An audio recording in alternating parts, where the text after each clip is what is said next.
Reinvention is the key to overcome new challenges and keep growing. Welcome to South Summit 2020. A new networking platform with a revolutionary live TV format to access and connect from any device, anytime, and anywhere. Join South Summit 2020 and multiply your business opportunities.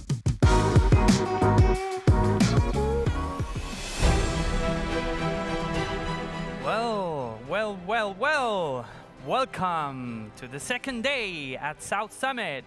My pleasure seeing you all and being here with you. My name is Alex Barrera, and I'm going to be your host for this energy and sustainability track of the second day of South Summit 2020.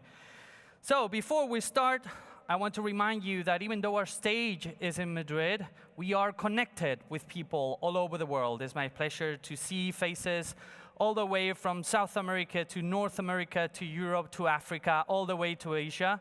And I'm actually seeing some of those faces that we're going to talk about in a second. Also, remember that we're running parallel tracks now, so even though you're watching this one here, you can also watch the mobility and smart infrastructure track, all the connectivity and data.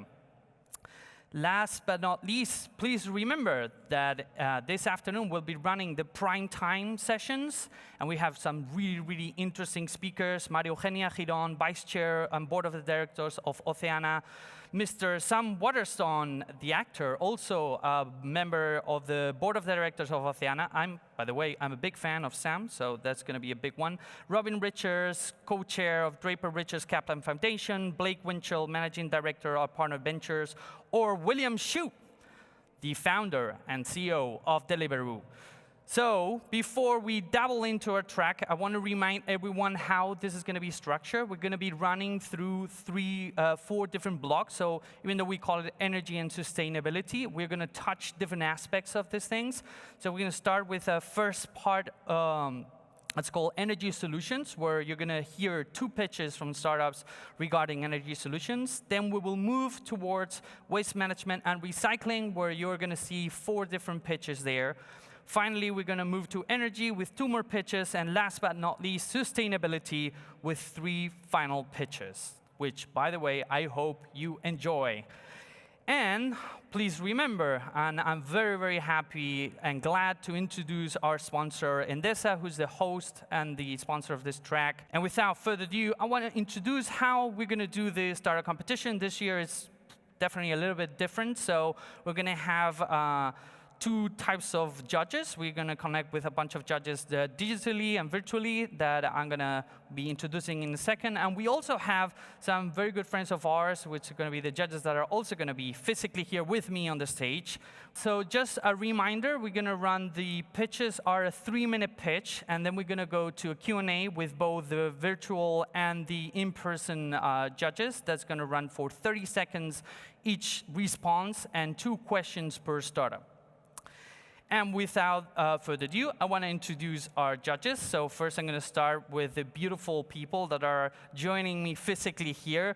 So I would love to extend my gratitude for you guys to being here. So people like Fernando from Enel, Rebecca from Ferrovial, Fernando also from Enegas, Pedro from Sacyr, John from Naturgy, thank you for being here, and Ricardo from BBVA. Pleasure having you guys. Thank you very much for joining us here today. And let me go to our super digital, duper virtual panel. How is everyone connected there? I hope everyone is watching and ready. Do you have the popcorn ready? Big tank of water. This is going to take a while, so I hope everyone is ready there.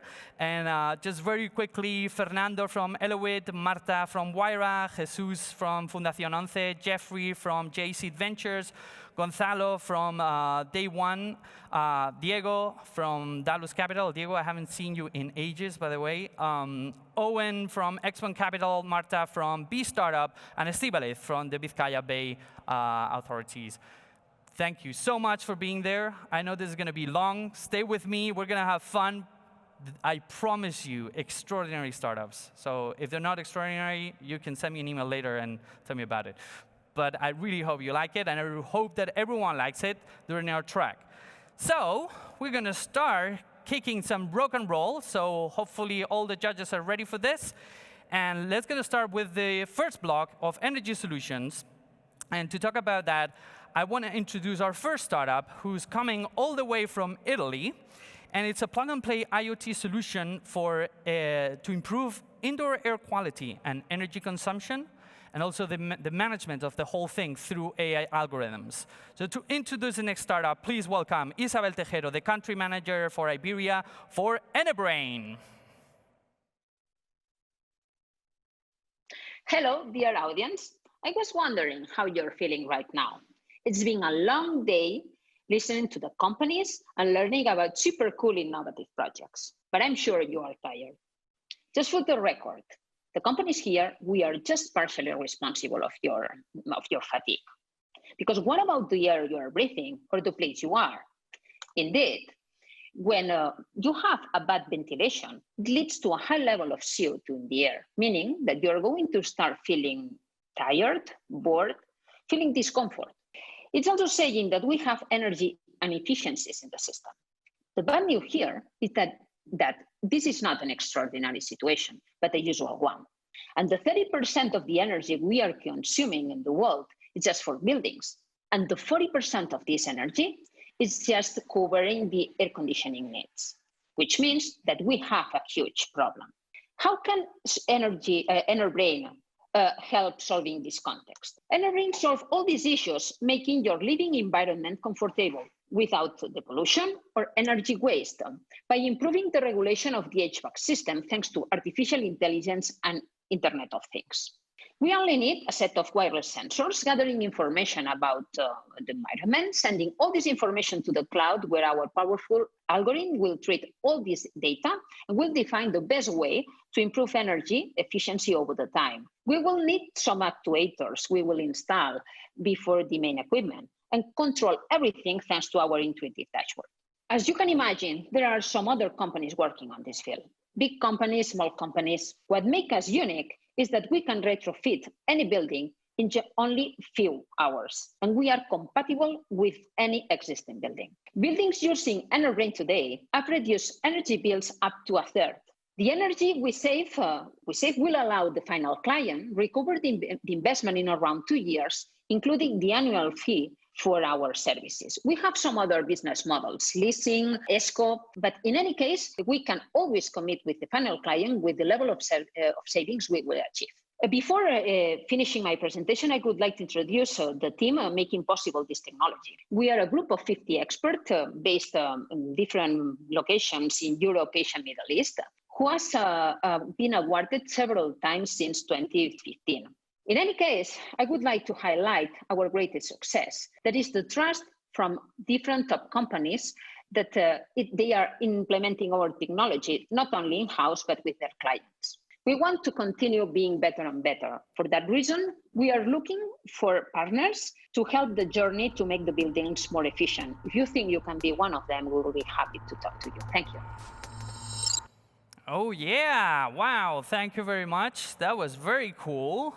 So I hope we have Isabel connected. I want to go back here to our judges. So please, judges, we're going to get ready for a question. So please raise your hands so we can locate you. There's a lot of you guys. So raise your hands so we know who's going to ask the question. Remember, it's a 30-second question.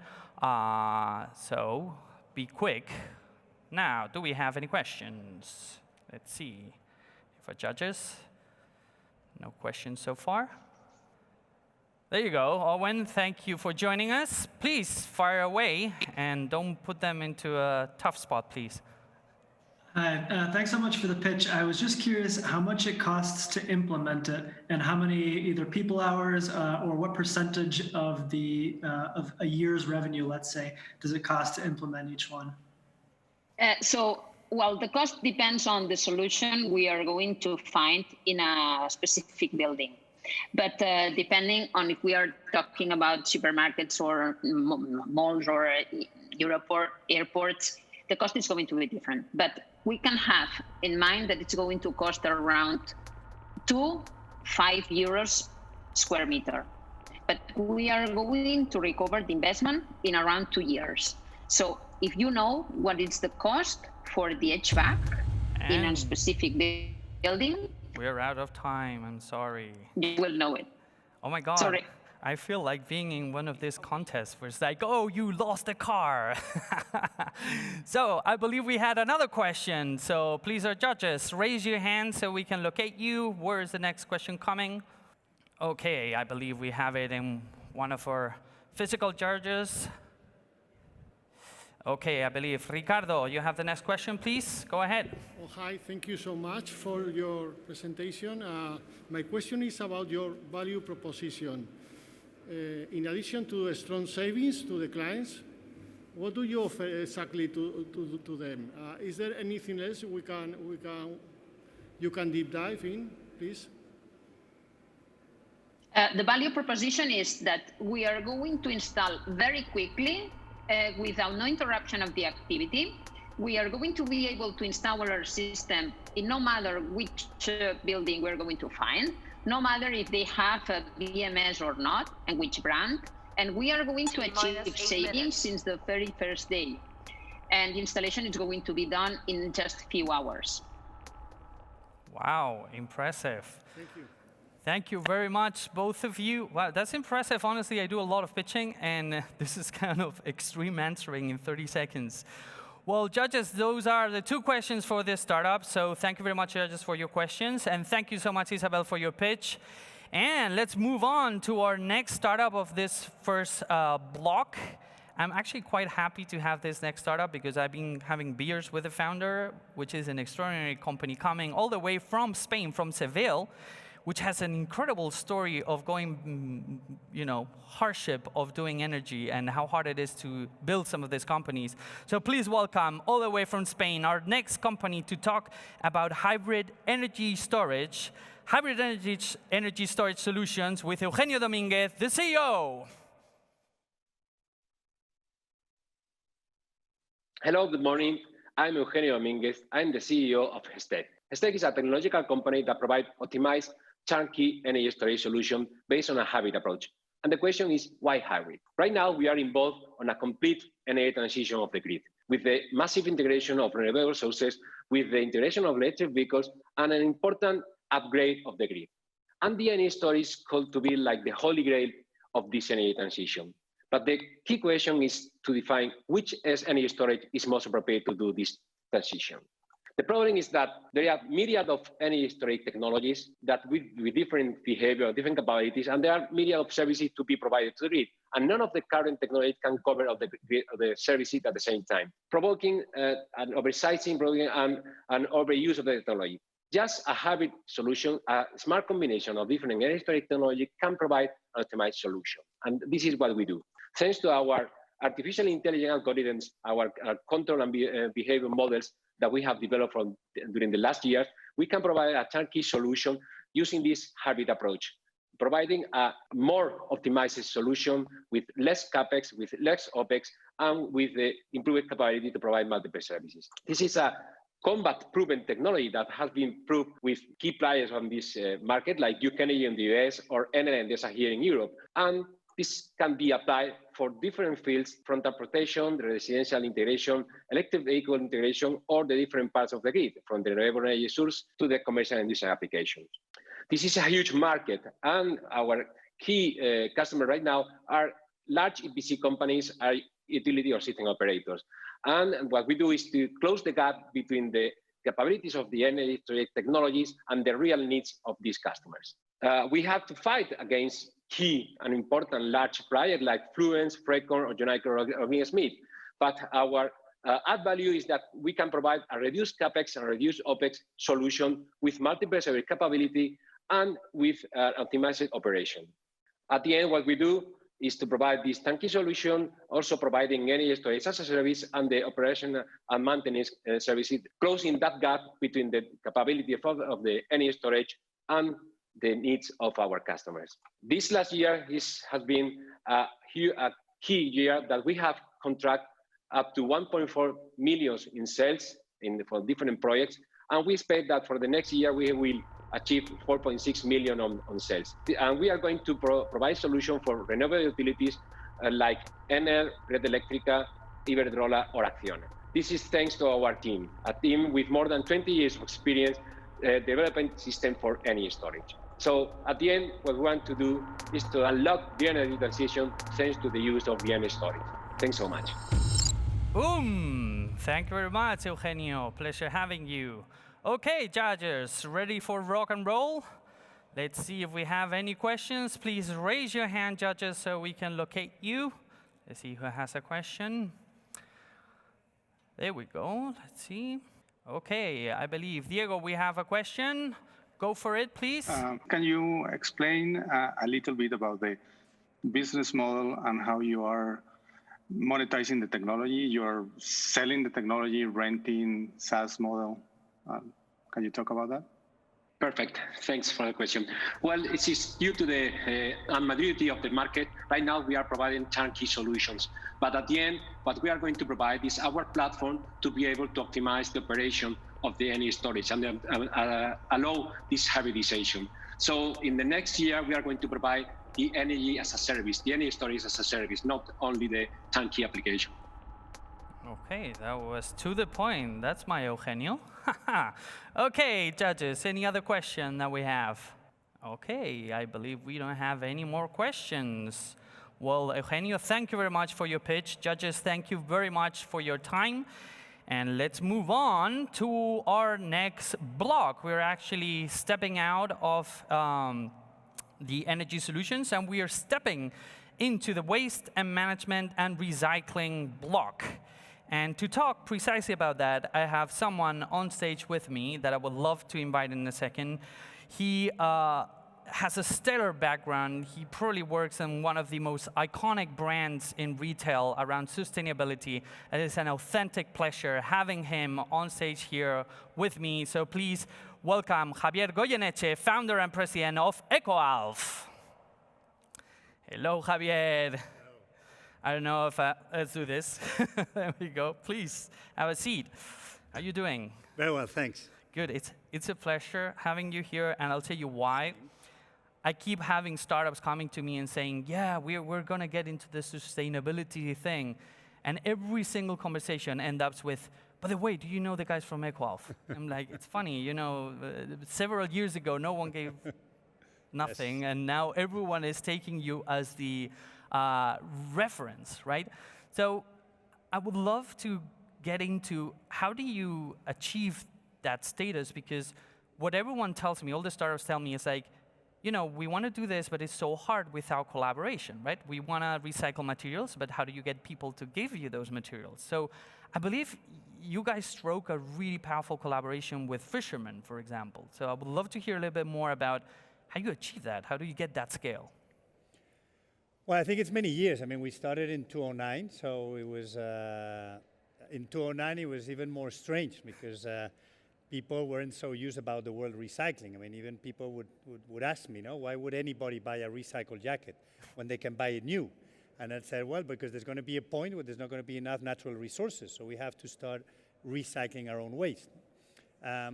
So I think the waste is not the problem, to be honest. Unfortunately, there's waste everywhere in the world, so it doesn't matter where you go.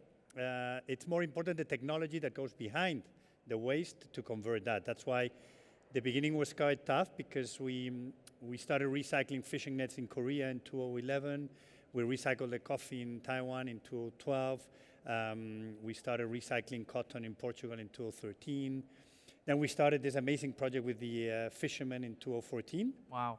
Which was amazing, because we were talking with them because we were getting a lot of nets, and one day one fisherman told me, Javier, you should come out and fish with me and see how much waste gets caught in the nets every time we pull up the nets. Wow. Mixed with all the fish, there's a lot of waste. So I went out fishing with them, and it's true. Unfortunately, there's a lot of waste. So we convinced 3 fishermen from a little port in Spain, in Villajoyosa, to let us put a little container, and all that waste, instead of throwing it back to the ocean, take it to the port. Right now, it's over 3,500 fishermen in Spain collecting waste every day, more than 600 tons taken from the bottom of the ocean. Wow. Then we started collaborating with the government in Thailand, where I go every 3 months. So we have a joint venture with the tourism authority. So we're replicating the project. And now we're starting to replicate it in all the Mediterranean. We signed 6 ports in Portugal. We're signing the first one in Italy next Monday. Wow. And so the goal is to work with over 15,000 fishermen from all the Mediterranean. Well, I mean, when you get to do things, you do it the big way, right? I was actually thinking, you know, I'm a big tea fan. No projects on recycling tea? You know, all the tea that people use? Just Not for the moment. I just leave it there. Let's think about it. No, the truth is, as you said, is not just the reuse and recycling of these materials, right?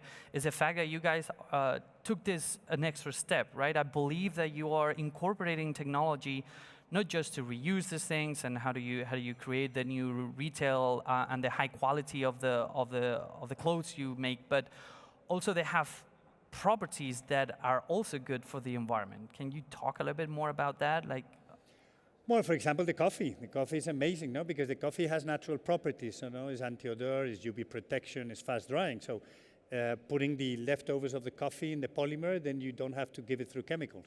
So I think that there's a lot of ways to do things in a more natural way. Of course, with the dyeing materials, with everything. No, it's just a matter, as you said before, it's more complicated, it's more expensive, takes more time, takes more effort, but that's... Well, now everyone is shining a light on you, so that... Well, I think that what you do is not enough anymore. I think how you do it is much more important. I think anybody can make a t-shirt, anybody can make a building, anybody can make food. The problem is, how is that building made? How is that food made? How is that t-shirt made? I think how you do things is very important. Which actually, by the way, you keep bringing coffee, right? I just told you I like tea, and you keep bringing on coffee. Okay, I don't drink coffee, by the way. I remember that. I've never drank coffee in my life, but it has a lot of incredible properties. No, but I was thinking that there's also been a trend happening, which is the people want to know where things come from, right? And there's been a big effort. There was a lot of talking when blockchain came around. Let's try and trace the whole supply chain and how we're doing these things.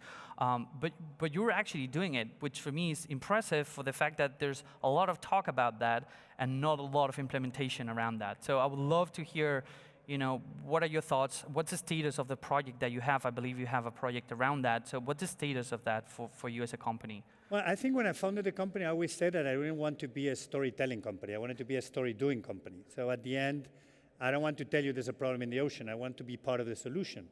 I know that even though we take 600 tons of waste every year from the ocean, I mean, there's 8 million tons of trash coming in. So I'm not going to clean the ocean. But I think it's a way to start. It's a way to create awareness. And it's the same way. Next month, we're starting a project. We're going to clean up, because, I mean, unfortunately, all that waste goes to the ocean through the rivers. So we're cleaning the first river from beginning to end, 165 kilometers of river here, Rio Jarama, which we're going to do in collaboration with Biotherm, a company from cosmetics. And we're going to do cleanups every 15 days for 3 years, cleaning step by step of the river. No? And showing that at the end of the day, if we clean the rivers, there will be no waste in the ocean. So I think it's a matter of thinking of projects and starting. It's just, we're a quite strange fashion company. Well, you make it look very easy, to be honest. No, but you can see that it's your values, your personal values, what come into play. So very quickly, because we're running out of time now, what would be the advice you would give to all these companies that are now starting, right? You've been the trailblazer. So what would you advise them to do? What should be the one thing that you say, don't do this or do this? Well, I think the world doesn't need more companies doing things in the same way. I think there's a new generation of companies that need to do things in a different way and show that that can be a balance between the planet's health and our current or future needs. No, it has to go together. Because to be honest, I cannot envision a planet going terribly bad and companies going incredibly well. So that in my opinion, that doesn't match. Yeah. So I think for the people who start, I say, I don't know, I would encourage them to be innovative and try to be disruptive. Don't stay in the comfort zone, because at the end, there's too many companies already in the comfort zone. That's a good advice. I think I'm going to share your email later on so they can talk to you. Javier, okay, we're out of time. Thank you very much. Thank you so much for being here. It's a pleasure and an honor meeting you. Thank you very much. Thank you very much, Bye. Javier. Okay, so that was cool. It pains me so much that we don't have enough time to keep talking around these topics. However, we do need to go back to our startups, and our next startup is coming all the way from Brazil. And I'm lucky enough that I have been involved with the judging of the original projects that came, so I know most of them. And this one is one that actually caught my attention because it has some impressive science behind it. So I want to welcome our next startup, as I said, from Brazil, and they're a biotechnology company that develop new materials that absorb oil in the most efficient way in the world. Not just efficient, but in the world. So please welcome our next startup, Guillermo Pinheiro, founder and CEO of Biosolbed from Brazil. My name is Guilherme Queiroz. I'm the founder and CEO of Biosolved, a Brazilian biotech company applied to new materials development. I'm here today to show you an amazing solution for oil chemical spills. Almost 6 million tons of oil were spilled in the last 5 decades, only overseas according to ITOP. Ladies and gentlemen, I present you the BioBlue Natural Absorber. Here we have 2 tanks, and we're putting crude oil in these 2 tanks in the same quantity. In the first tank on the left, we use polyurethane, which is able to absorb 12 kilograms of oil in 30 minutes. In the second tank on the right, we use our product, the BioBlue Natural Absorber. Our product absorbs 22 kilograms of oil in only 15 minutes, twice more absorbed in the half of time. This product is made with palm fibers discarded in many crops in Brazil. Only 3% of a palm tree is used to produce the heart of palm, a eatable product here in Brazil. And we use the rest of 97% to produce, among other products, the BioBlue Natural Absorber. The most important, this product is the only one that allows the reuse of spilled oil. So we can recover the oil from the sea or land and put again to refine. See the difference between these 2 products. As I said, our product is natural, twice more absorbed in a half of time, and the most important, 95% of oil recovery. I went to France and Total has challenged us to test our product in the Cedric Institute, and that's the result. Our technology is the #1 in the world. Some competitors from Germany, United Kingdom, United States, and some of our products. We produce absorption barriers, containment barriers, kits for industries, ports, airports, highways, mining companies, or even to small repairs. And that's the reason because our market is so large, $145 billion in 2019. Our revenues last year, $1 million, and our projections to 2023, $85 million. We have just closed our Series A here in Brazil, $3.75 million with a valuation of $25 million.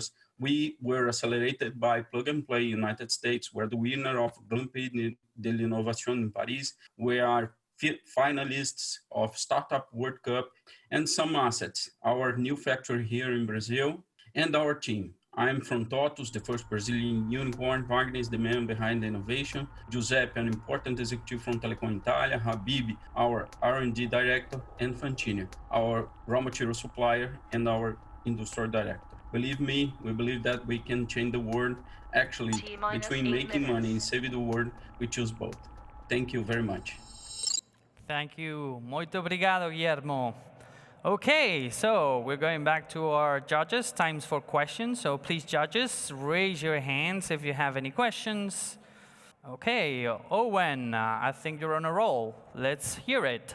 Hi, I was curious if you're licensing the technology, so the manufacturing plant is more like R&D, or if you were planning on scaling out the plants so that you have, you're managing all of the plants and the supply chain.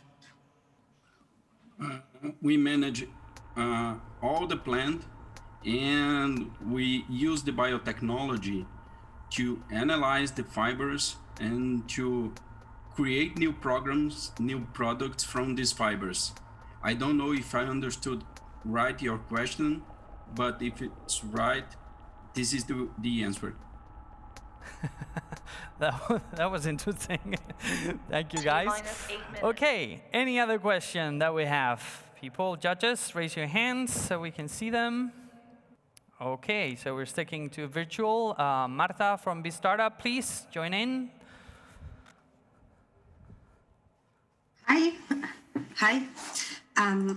Hi. In which phase of development is your product in? And have you raised interest from large corporations or industrial sectors? And tell us, could you tell us the specific sectors of application of your product in order to have some examples? Okay.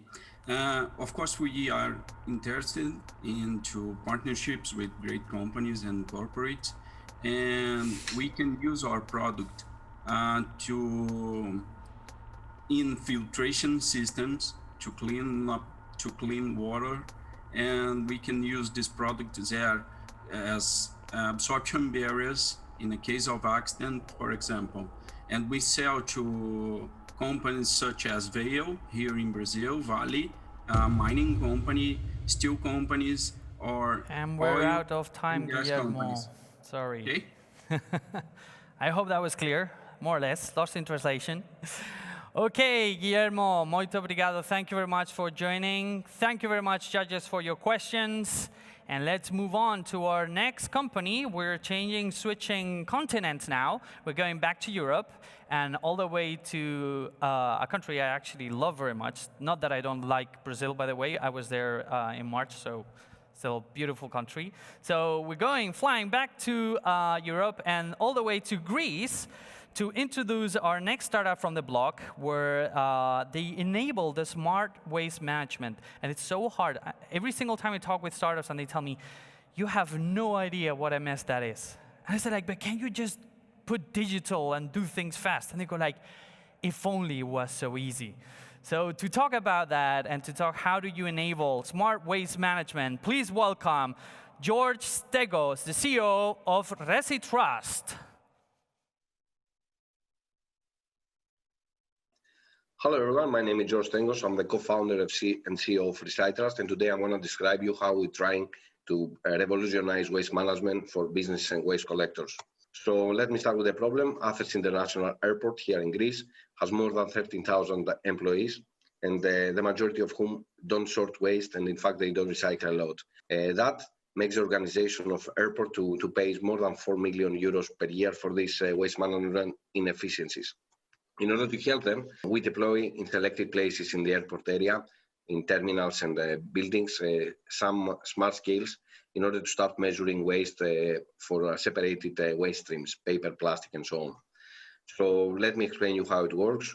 The network of scales, aggregated measurement, if reach a threshold of, let's say, 100 kilos, then notifies a network of certified waste collectors who they participate in the auction, and the highest bid, the highest price, the clearance price, enables this collector to go and pick up the generated waste. Of course, airport generates revenue from its waste, and also the waste collector has incremental revenue by participating in the auction. So just in 30 days, we realize that the solution has really value. And if we run the solution, we deploy the solution all over airport for a year, we can help organization of airport to have more than $1 million on cost savings and more than $500,000 on revenue generation. As you can imagine, we target on organizations like airports, office buildings, financial institutions. They use a lot of paper, hotels, and so on. And this is a market of small, medium, and large enterprises with more than 10 employees of 400,000 businesses. Compared with other existing solutions in the market, ResiTrust has the advantage that we measure weight. We measure the weight of recyclables, and the whole marketplace is based on this weight. And also we provide smart contracts for transparency and tracking of this waste for all the stakeholders. This is the pricing model. We have two pillars, one for businesses to get the scales and also to pay a monthly subscription fee, and one is from collectors in order to pay upfront to participate in the auction. This is our team. It's a great team. We're passionate on providing environmental solutions. We have large experience on building startups in the past. This is where we are today.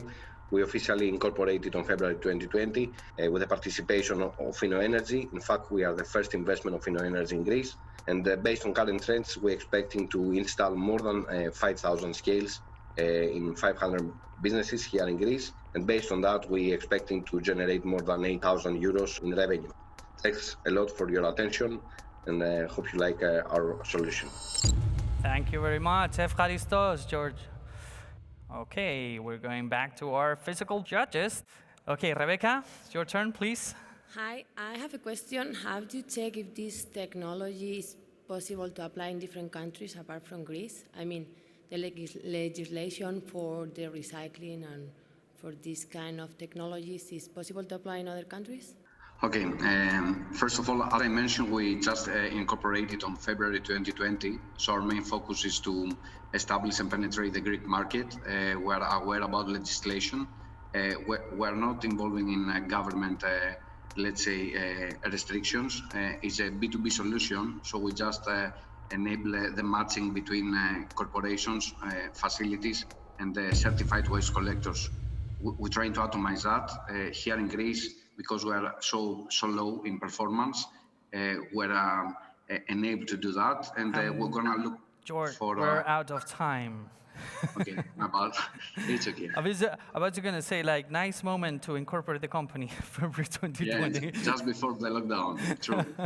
Okay, any other questions, guys? Judges, physical, virtual. Do we have any other questions?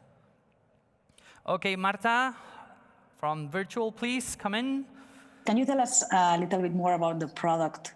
Are you actually selling the waste collector, or is it something you're placing in existing waste collectors? Okay, we just provide smart scales, scales that measure the weight of recyclables to corporations and facilities.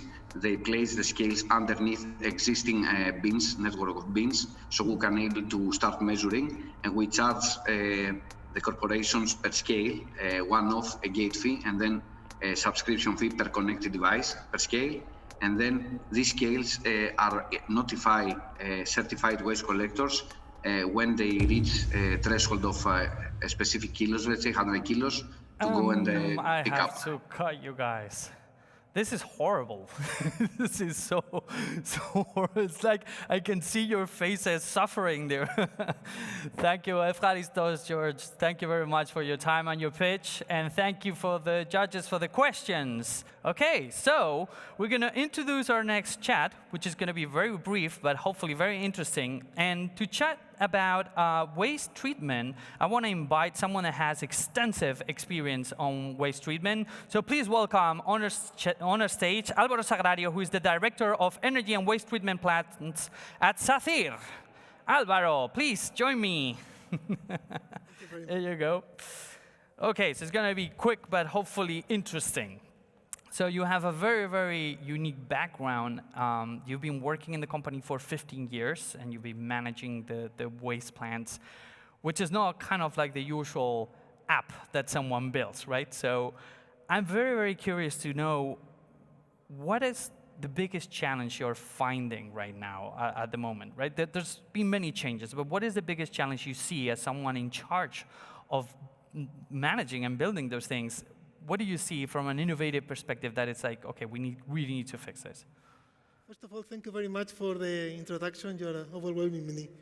So now there is a challenge of reintroducing existing materials that we normally work with in our normal life. At Sacyr, we have already embarked in the circular economy, and we are doing that with used tires. We treat more than 25,000 tons of these materials, and we are talking about normal tires that you normally change when you go to the mechanic. So what we do with these tires? Normally would you think, well, this is the end of it, but this is not the case. This is when Sacyr comes into life. We include these tires into the circular economy, and we send them back to road. Nice. Well, it's kind of interesting because, sometimes I think we don't realize how much stuff ends up in a landfill and is not being recycled, right? And what are the challenges from a technical perspective to do this, right? Because why weren't we doing it before? That would be the question. Well, one of the critical points is to include these materials in an economic and efficient way. We have developed one material which is called RAR-X, which is tire powder.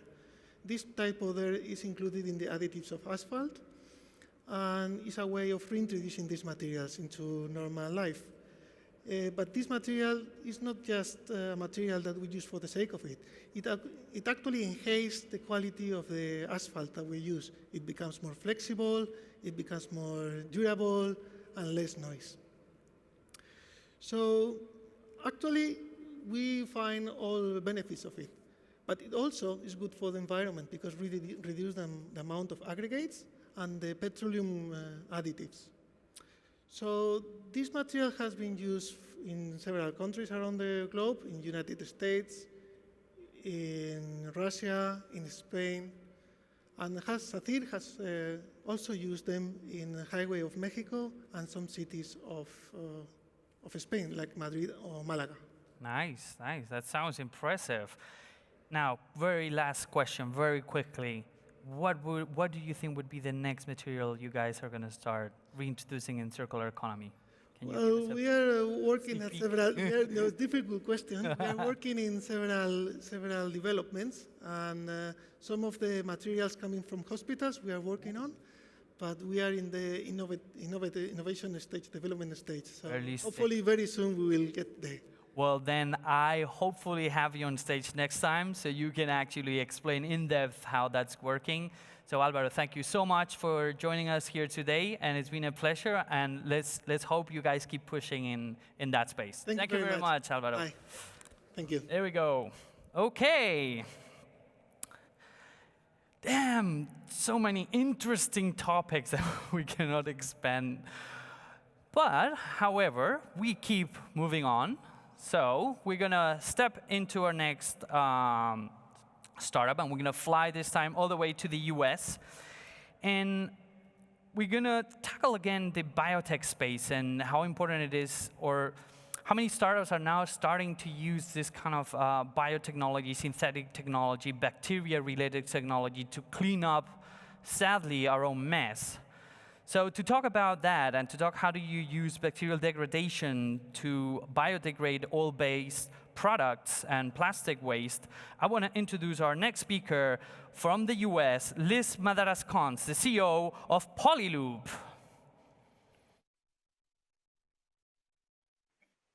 When I started venturing into bioengineering almost a decade ago, I wanted very specific things, namely a corporate career. But then I saw something disheartening. Out of the 300 million tons of plastic waste we generate each year, more than 86% ends up as landfill, leaks into the environment, or is incinerated. I couldn't take it anymore. So I decided to use my knowledge to go find Polylube, the best chance we have towards a plastic neutral planet. The biggest driver of the plastic waste crisis comes from packaging. We use it and then we dispose of it. And then it lingers on in our environment forever. It doesn't have to anymore. We can go from this to this. And let me show you how. Take your run-of-the-mill Coke bottle, for example. It could outlive all of us numerous times. It doesn't have to anymore. In 50 days, it can go from your hand to this, a non-toxic sludge. And that sludge contains nutrients. It can harbor life. How did we do this? Through biotechnology. We have invented a cocktail of bacteria. 2 of them are genetically completely unique on the globe, and they're capable of consuming the carbon inside the plastic as their sole carbon source. This technology is currently being patented. We don't want to eliminate other recycling methods. We want them to work, but we also offer complementary technology. We can deal with all plastic packaging waste. There's no need for sorting by type or by color. We don't use any chemical solvents, and we can transform your plastic waste into something valuable. This is a unique technology on the world, and we recognize that the marketing potentials are huge. We can be a sole bacteria supplier to the globe. We can transform plastic waste into nutrient-rich soil. We can be industrially scaled within 2 years, and the other possibilities within our bacteria are countless. Here, I could talk to you about market size, valuation, and whatnot, but I want to impress on you something even more important. No one will make any money if everything is dead. The green economy is the new economy and the only economy which we can function on. We're a very young team in a very young company, but we've all left our corporate careers behind to build something greater than ourselves. I hope you can join us in our journey. We've only been a company since April, but we've been featured in numerous publications and we have very strong partners. And now we're here at South Summit, and I can only hope you like us. Finally, I would like to leave you with one of my favorite quotes from Nelson Mandela. He believed in his dream, and we believed in ours. And I can only hope you're brave enough to do so too. Thank you. Thank you very much, Liz. There's one thing that I feel it's important to kind of highlight, which is the fact that I love when we see very young teams tackling these really hardcore problems. A lot of bioengineering, a lot of biotech, a lot of synthetic biology. So that's pretty amazing, Liz. Congratulations on what your team has been achieving. And let's open up the floor to questions. Please, judges, raise your hands so we can find you. Any questions for Liz? Okay, I believe Diego wants to ask a question. Diego, please, patch in. Yes, great presentation. My question is, what's the current validation you have for the technology, and what you need to do until you achieve commercialization for the product? Okay, so currently it works very well in a laboratory scale, and we did the full analysis of the end product, which is the sludge, with an accredited third-party laboratory, which does all the validation for the pharmaceutical industry in Hungary, and they do all the microplastics analysis in this country as well, and that is the current validation we have. Okay, thank you very much. Thank you. Another question. I believe Jeffrey had a question there. Jeffrey, welcome from Asia. Thank you for joining in. Please. Hi, great presentation. Really interested in what you're doing. How far away from commercialization are you? You mentioned 2 years, but could you break that down a bit more? So when I say 2 years, I mean industrially scaled, which involves degrading maybe tens of thousands of tons of plastic at the same time, not in one facility, but in several. The commercialization can come sooner on a semi-industrial scale, because of course, for us to reach the industrial scale, we have to go step by step, and we will have an intermediate size as well, which we can commercialize much sooner. But we also feel that to really solve this issue, we have to do it on a huge scale as well. And this is what I mean by 2 years. Smaller scale, maybe half a year, 8 months. Okay, thank you, Jeffrey. Thank you, Liz. Thank you very much for your pitch. Thank you very much for your questions, judges. That was pretty impressive. I love this hardcore scientific things, and putting it on the field and actually hopefully working gives me hope. And I love by the way, I love the quote. That's a kind of quote that the team here at South Summit needs. See, guys, everyone thought this was impossible until we did it. So that is for all of you guys over there. So anyway, we're going to go in and move to the next startup, which I also had the luck to check, and it's really impressive. So we're going into the deep biotech thing here.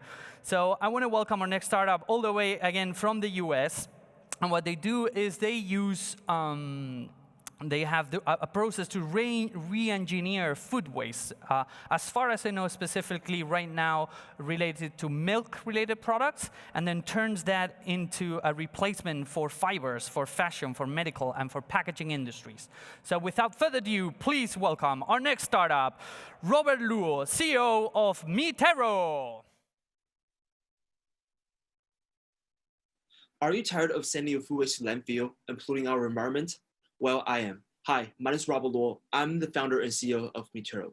Do you know that 40% of the food we produce around the world goes to waste every single year? Amongst that, 128 million tons of milk are being dumped. Our food waste will create 3.3 billion tons of greenhouse gases. How can we find a sustainable and affordable solution to solve this global problem? Don't worry, my company, Metero, came up with an innovative technology that can re-engineer milk waste into biodegradable fiber that can also replace plastic. Our first patent-pending technology extracts and purifies milk protein from expired, spoiled, or bad milk through our patent-pending process called protein activation. Then we remove bacteria and other unwanted substances from milk protein through self-assembly purification. Our technology could potentially apply to any type of protein-based food waste that includes plant-based products. Our second technology separates the two different proteins from milk, casein and whey. We spin casein into fiber I'm holding up right here, which can be made into t-shirt, just like the one I'm wearing, face mask, bed sheets, and other textile application. On the other hand, we turn whey protein into food packaging film to replace plastic packaging, and this is a prototype that we have created from whey protein. Our fiber is skin-friendly, allergen-free, 100% biodegradable, and requires 60% less water than organic cotton. Our fiber will also cost lesser than organic cotton, making it very market competitive. Our whey packaging film is 100% biodegradable, edible, and non-toxic. Not only are we helping cheese and yogurt manufacturers reducing disposal costs, but providing a viable solution to replace their plastic need. Our packaging film will also cost lesser than any of the bio-based materials in the world, and the performance will resemble the current performance of PET. We're securing our upstream resource by partnering with DFA, Dairy Farmers America, to launch our pilot in 2021. DFA is the biggest raw milk supplier in the world. We have received early purchase commitments from Dole and Arla.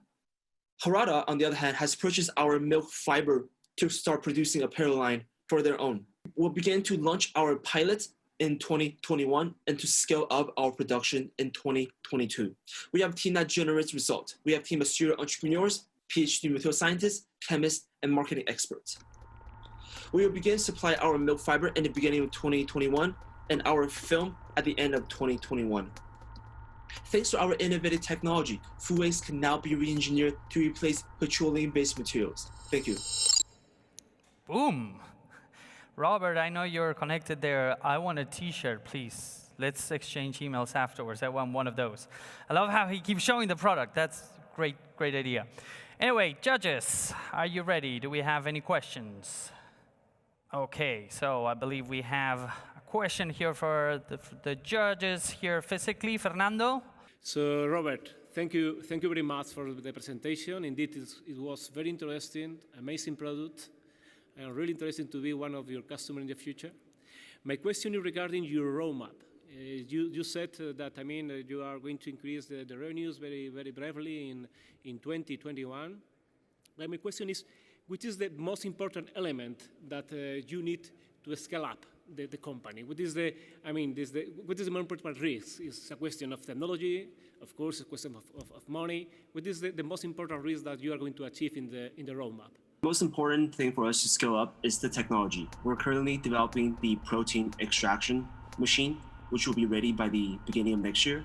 And we're also partnering with a very big dairy farming association in the US called DFA to launch our pilot on their site in 2021. So we will be able to reach scalability next year. Okay, Fernando. You know what? I have a question for you now. So you're heading open innovation, right, at Enagás. So how do you see that accelerating the energy transition? How important it is from your perspective? You're right in the dead center of it. As you know, we have a huge challenge for the humanity. The challenge is the climate change.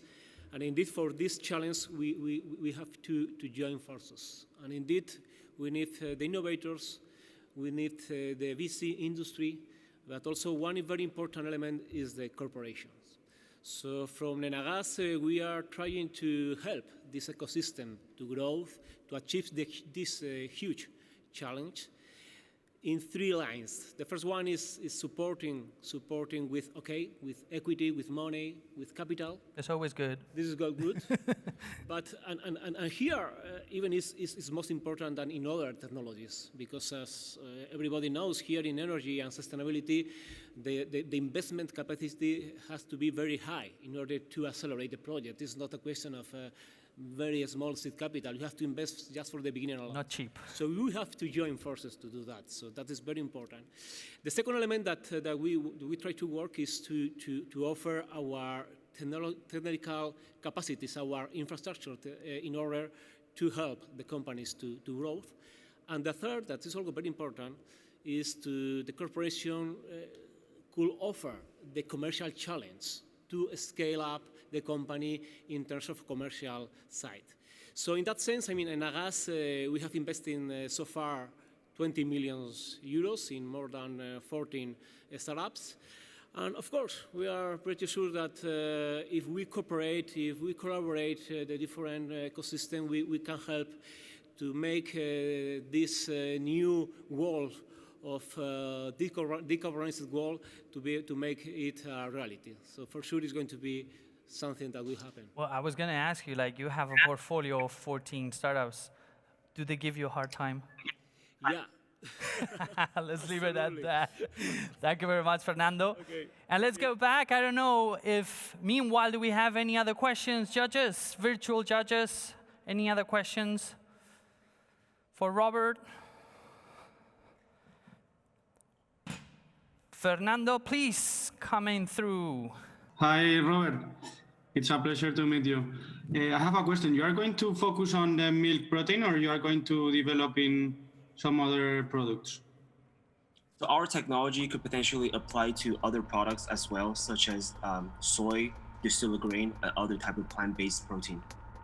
You are thinking about to develop that solution? We are thinking of that. We are actually testing it with Budweiser. Okay. Wow, it's impressive. Well, that one I knew because I had checked the pitch, so I knew they're working on new stuff. Robert, thank you so much for being here, connecting all the way from Asia. And thank you very much, judges, for your time and your questions. And we are stepping out of this little block, and we're stepping into the block around energy proper.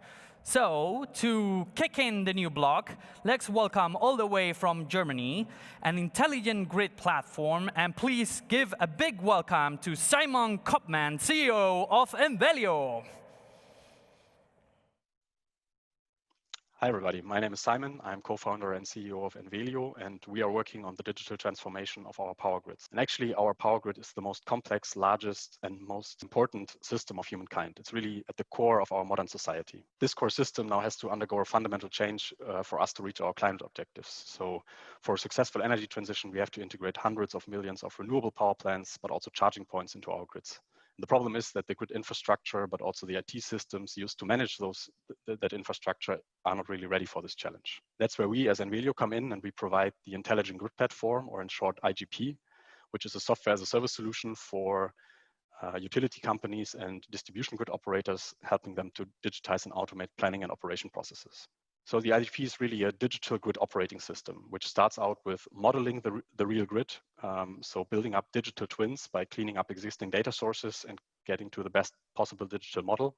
And then this model is used for a range of planning apps that help to make faster and more cost-efficient investment decisions, decisions on how the future grid should look like. And then there's a range of operation apps which help to really operate the future grid once it actually has been built by crunching large amounts of data in real time, and also use those insights for automated grid control. And what this looks like in reality, I would like to show with this example with our customer EDIS, one of the largest German grid operators operating the grid surrounding Berlin, like you can see here. And what you see here is one of our planning applications called Connection Request. And with this app, there's also a web interface where customers of the grid operator can just go on the website, locate themselves like you see it here. Then they can decide what kind of unit they want to build. They can just check the feasibility right away on the website. And as you now see here, the user gets pretty much an instant feedback right away on the website. And so we cut down the process time of this process, which has been days or even weeks before we implemented our solution, to just a matter of seconds. And this is a good example of what our powerful platform can do. Me and my co-founders come from a research background from Aachen University in Germany. And the technology behind our platform comes from our 5 PhD thesis. And since starting the company in April 2017, we have now ramped up to 66 employees. We are backed by a couple of venture capital funds already. And our customer base has, on the customer base side, we have a very strong traction in our German home market, with 17% of the German market already covered with our solution. But we also have first international customers, big names like, for example, EDP and InHealth.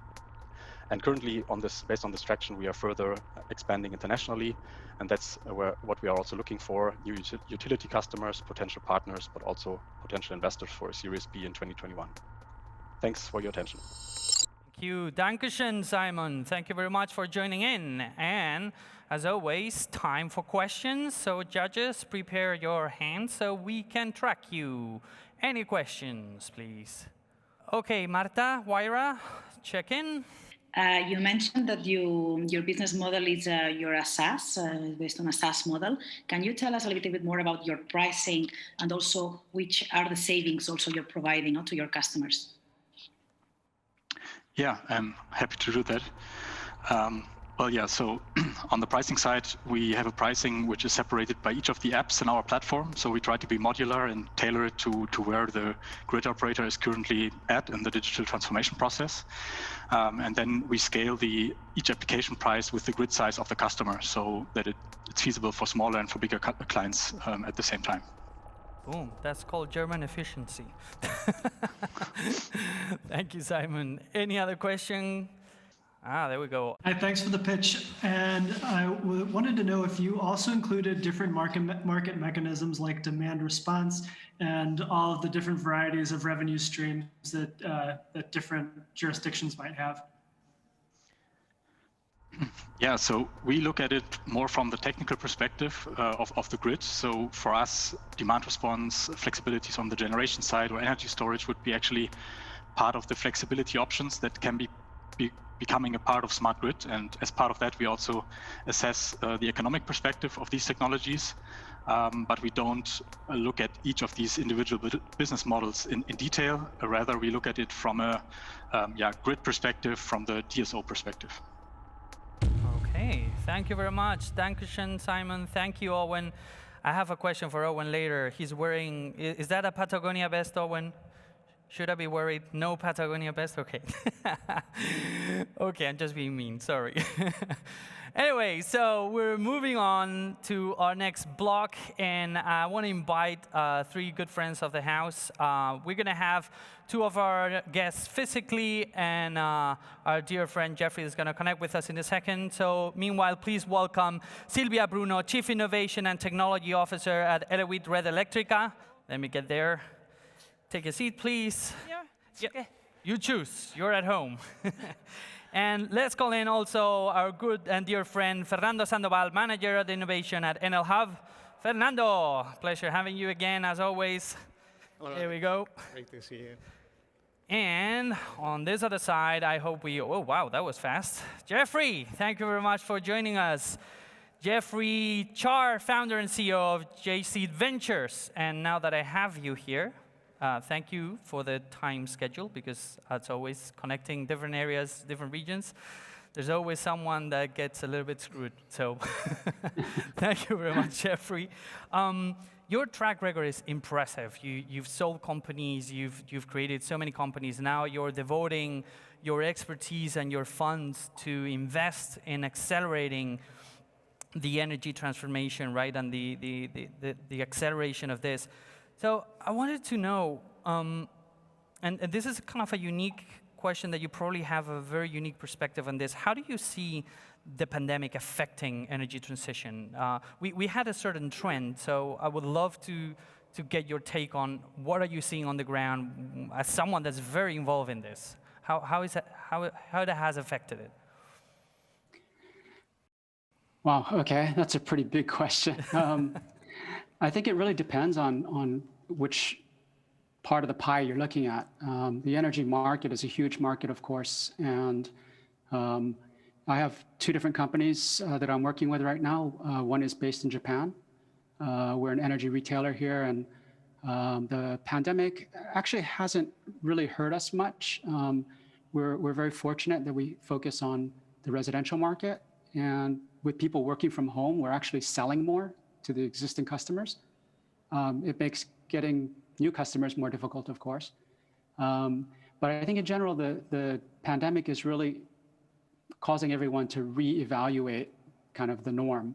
And you're seeing an acceleration of a trend towards digitization and whatnot. For one of my other companies in Southeast Asia, it's very difficult because I can't travel.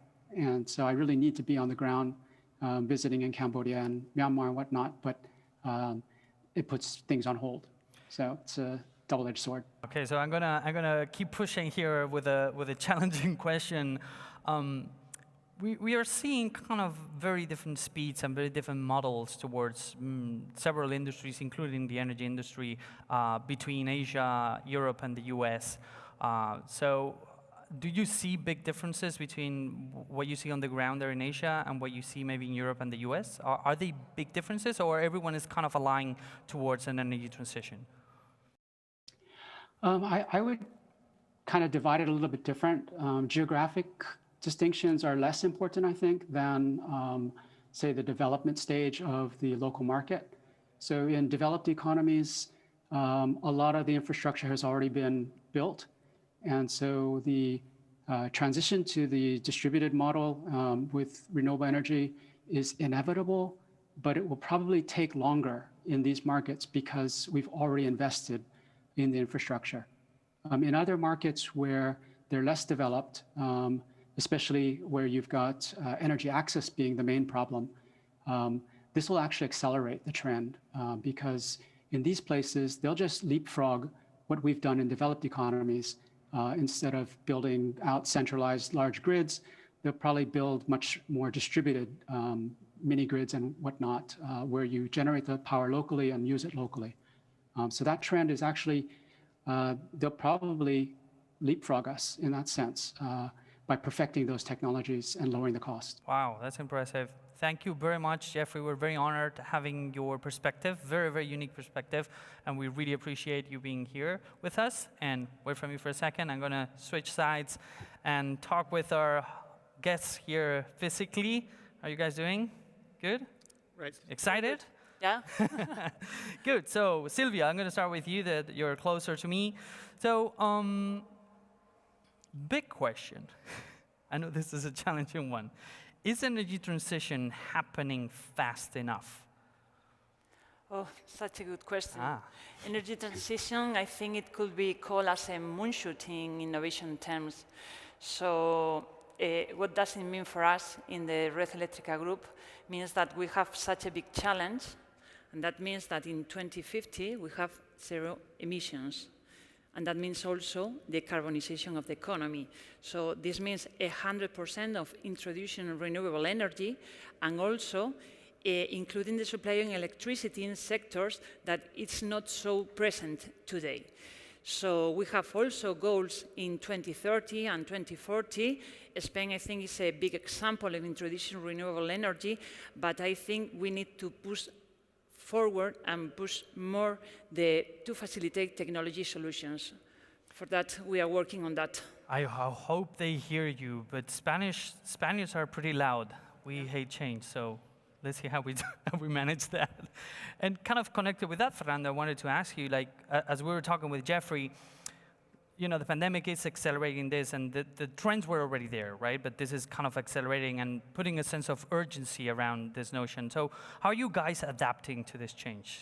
Because it's a pretty brutal one, right?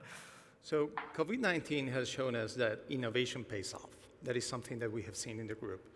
Because thanks to the work we have done in innovation all the previous years, we have been able to continue operating worldwide and be resilient in this time. So this has been great for us. But COVID-19 has also shown us that we have to keep pushing, we have to be tackling even harder towards energy transition and speeding it up. So, and we are also convinced that we can rely on startups, we can work with them in able to get this goal. So that's why we have launched Reshape, that is a global call for startups, where we are tackling challenges either resulting from the new scenario or that have become more relevant because of it. And these challenges cover all of our value chain, from power generation all down to delivering better products and services to our customers and to society. So my message here is to invite all the startups to join us before November 30th. That is when the call ends. I was just thinking, like, one day at your office has to be pretty crazy, like with all the urgency and all this stuff coming in. So thank you very much. And kind of connected to that, what are you guys doing? What kind of projects can you talk us about that kind of showcase this situation, this transition towards around energy? So for us in Elewit, we are the technological platform from the Red Eléctrica group.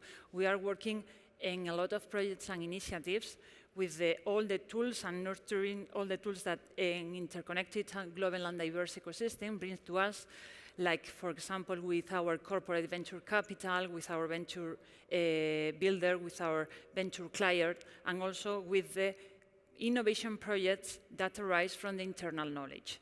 So giving us some examples, for example, we are working with some hybrid storage solution.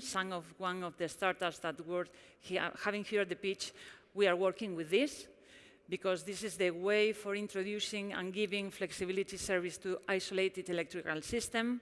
Also, we are working to testing in real time, introducing intelligence to our lines within sensors for having the capacity transportation in the real time to allow us to introduce more renewable energy. And also we're having, this is only some examples, working with some satellite image for knowing and for having more predictable about energy consumption in self-consumption and in photovoltaicals. Well, you touched me there. I'm a big fan of space technology, so okay, we need to talk afterwards. Connected with that, and Fernando, I want to know your perspective on this side. We keep talking about, startups need to work with the corporations, but how hard it is for a startup to work with a corporation? If you could give 2 tips very quickly. Very hard. It is hard. So right? the point here is that by now we all have proven that startups and corporates are able to and must work together. That this collaboration is key if we want to bring solutions into reality at scale, benefiting both the corporates and startups.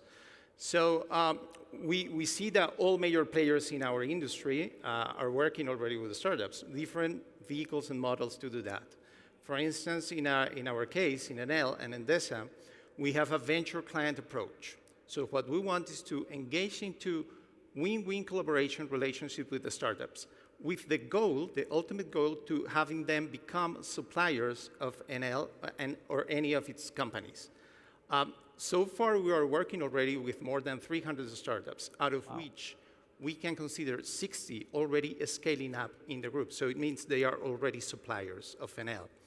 And most importantly, these startups have received more than 40 million euros in revenues from Enel for the POCs, for the pilots, for the commercial relationships we have developed.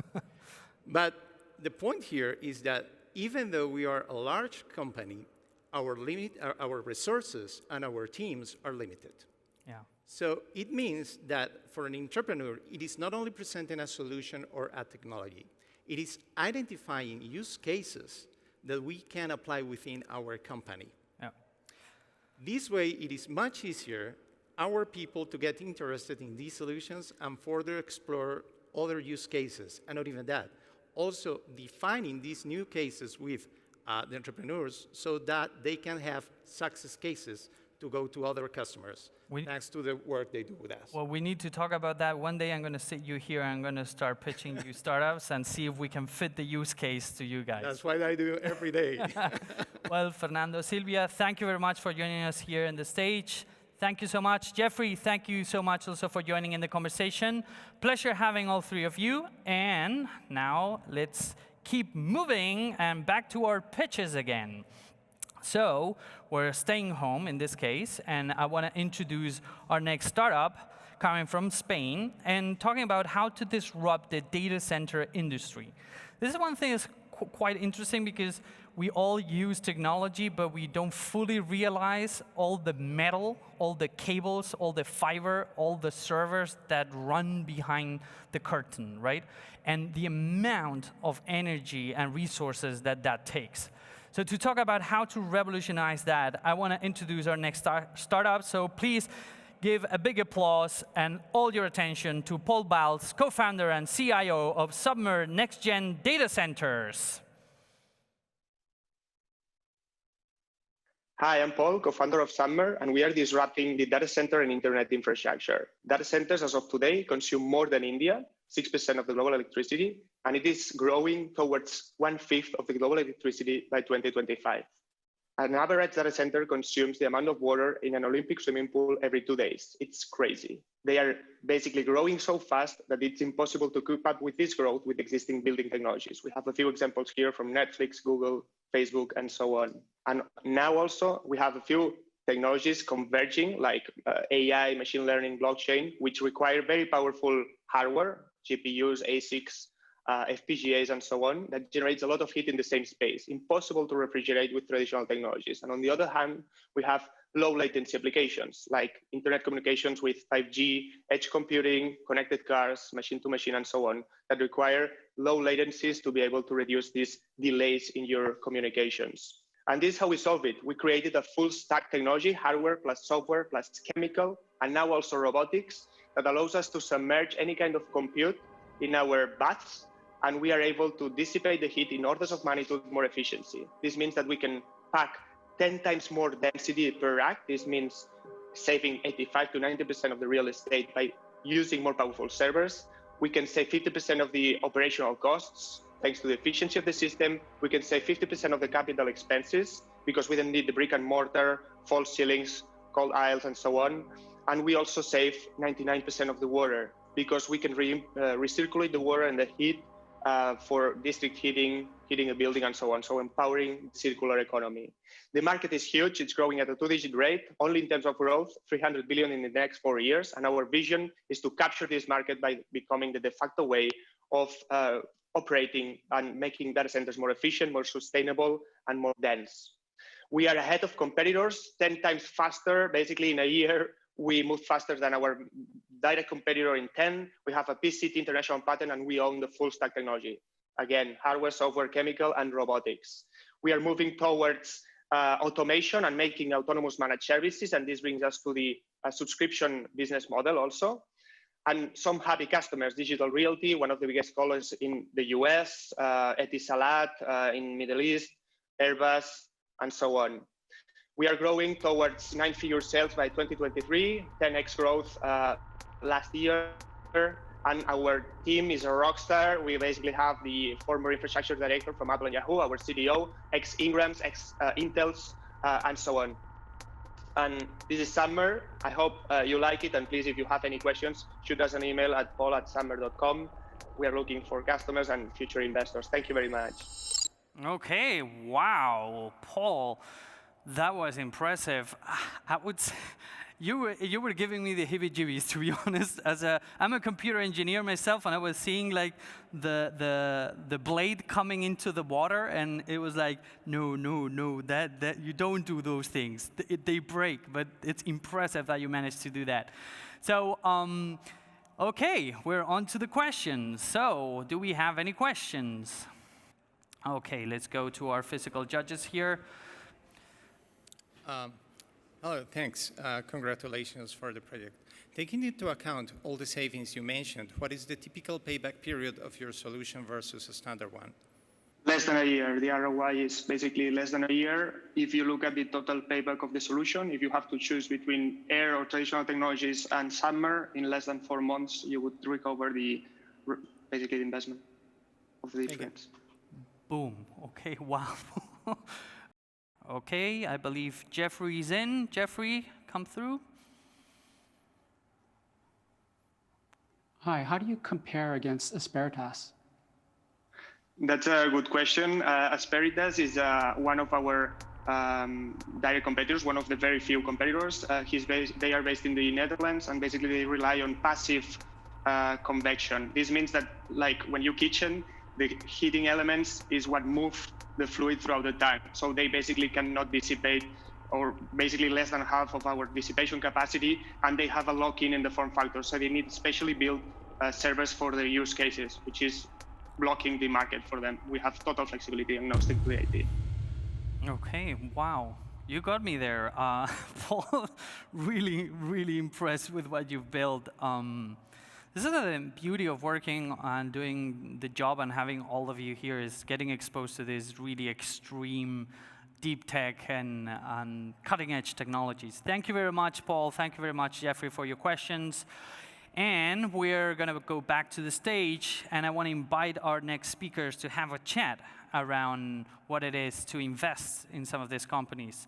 So to connect with our next speaker, I want to introduce Carlos Fish, who is the principal at Seaya Ventures. Carlos, where are you? There you go. And also with him, Eduard Castañeda, who is the Chief Product Officer and co-founder of Wallbox, which it's one of their investments. Thank you all for being here. Hello, how are you guys doing? Hi, everyone. Pleasure to be here. Okay, so I have a couple of questions for you guys. Are you ready? Yes. Okay, so I'll start with Eduard. So you're in the middle of pushing, or one of the spearheads of the electrification process, right? I'm pushing especially in Europe with your technology. So in the same way I was asking Jeffrey before, how is the pandemic affecting you guys? Even though the trend was already there, I believe that there's been certain disruptions in terms of the speed or where this is actually happening. So I would love to hear your take on how the pandemic is affecting you, but in general, the electrification effort that's happening worldwide and in Europe.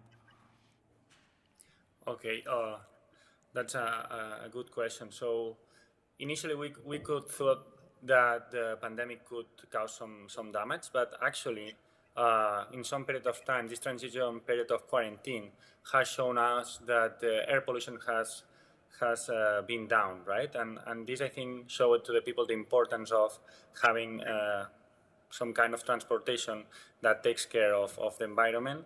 And also the reaction from I think the users that have been towards private transportation has encouraged the investment, in this case of OEMs and manufacturers. And I think European Green Deal, and in this case the Chinese program, and the same Joe Biden approach is taken with the Green Deal, have been oriented in such a decision to go towards the electrification. So I think instead of damaging the investment in electromobility, is being the opposite. So now we are feeling that everybody's pushing towards, and we're seeing a lot of movement, not only because we have been invested and we are happy to, but also other companies, we are seeing a lot of movement in our sector.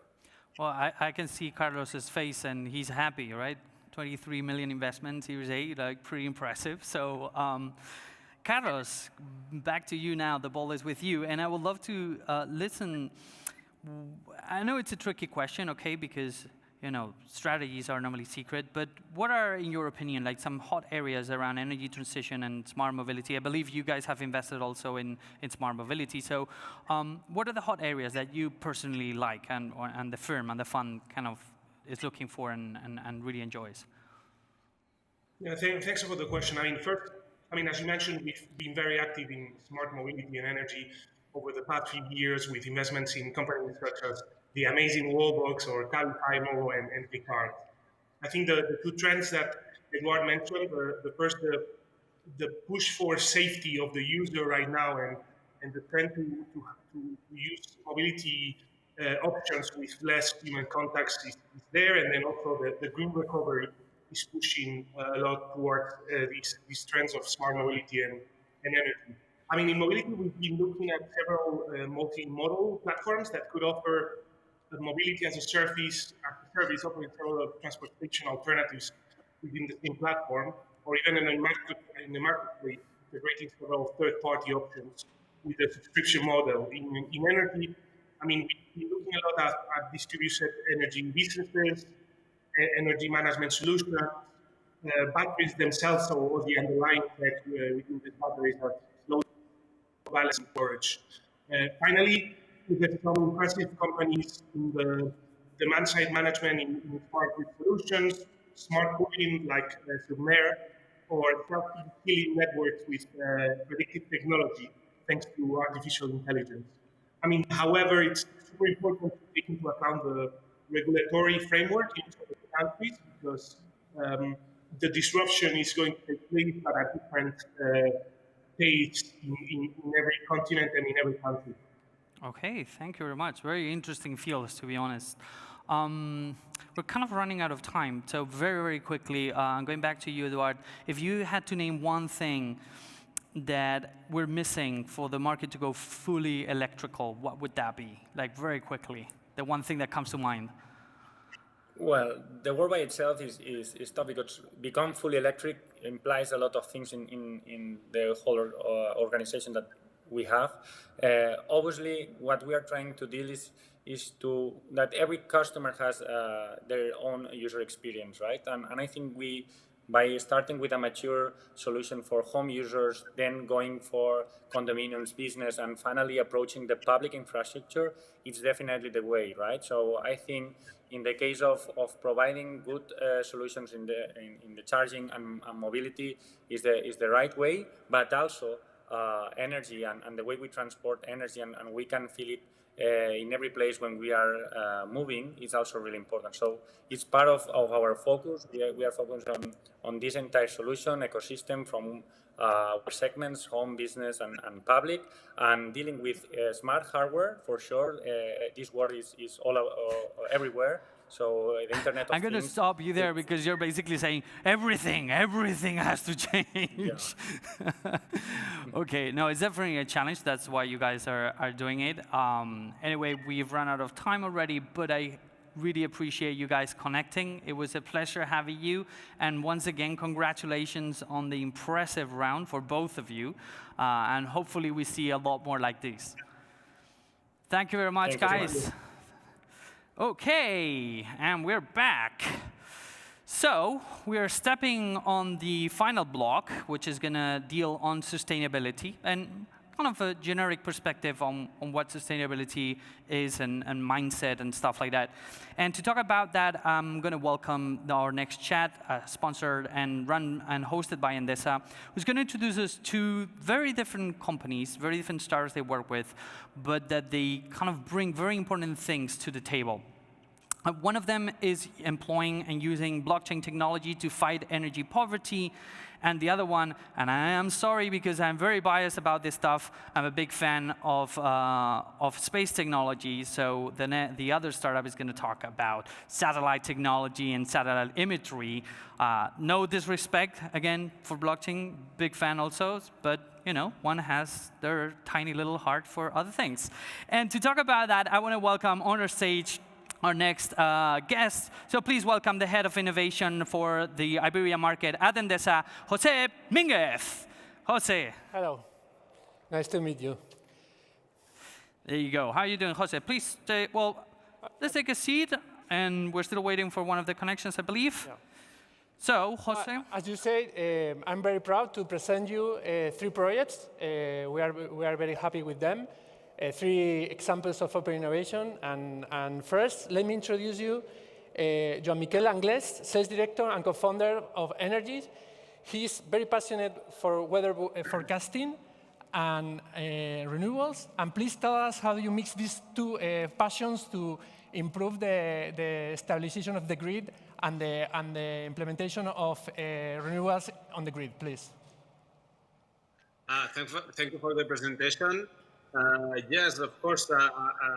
Unfortunately or not, the weather, the renewable energies are strongly linked to the weather and the climate behavior. So what we are doing in Energix is facing this challenge to manage the variability and the intermittency of the weather sources. In order to convert this energy, this power into power, electricity power into the grid. So mainly what we do in Energix, we are helping power producers and power utilities in managing the operation of their wind and solar power assets in order, through our. For example, I want to highlight our application Sentinel, which it's really focused on solar PV technologies, and it's able to monitor thousands of PV systems that are distributed in big territories, and monitor that those thousands of systems, and then analyze them and provide the information necessary to operate them and optimize their performance.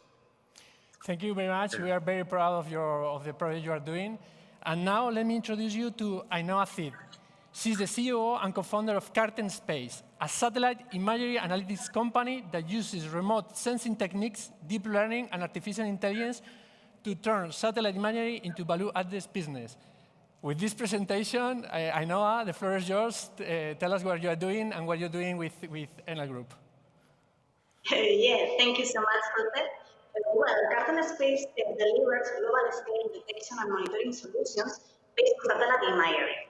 So the first time that we got in touch with Endesa was in the Olympics to have in Madrid, will be presented our reduced monitoring solution for planning the cutting and planning tasks in the electrical line for vehicles. And thanks to that meeting, we started to work for an group in other use cases, but now are part of our service.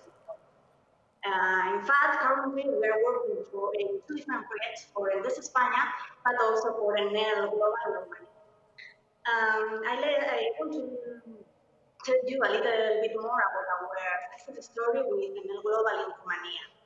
So, as you may know, a very relevant part in the Enel network commercial operations business is related to the non-technical losses, search and mitigation.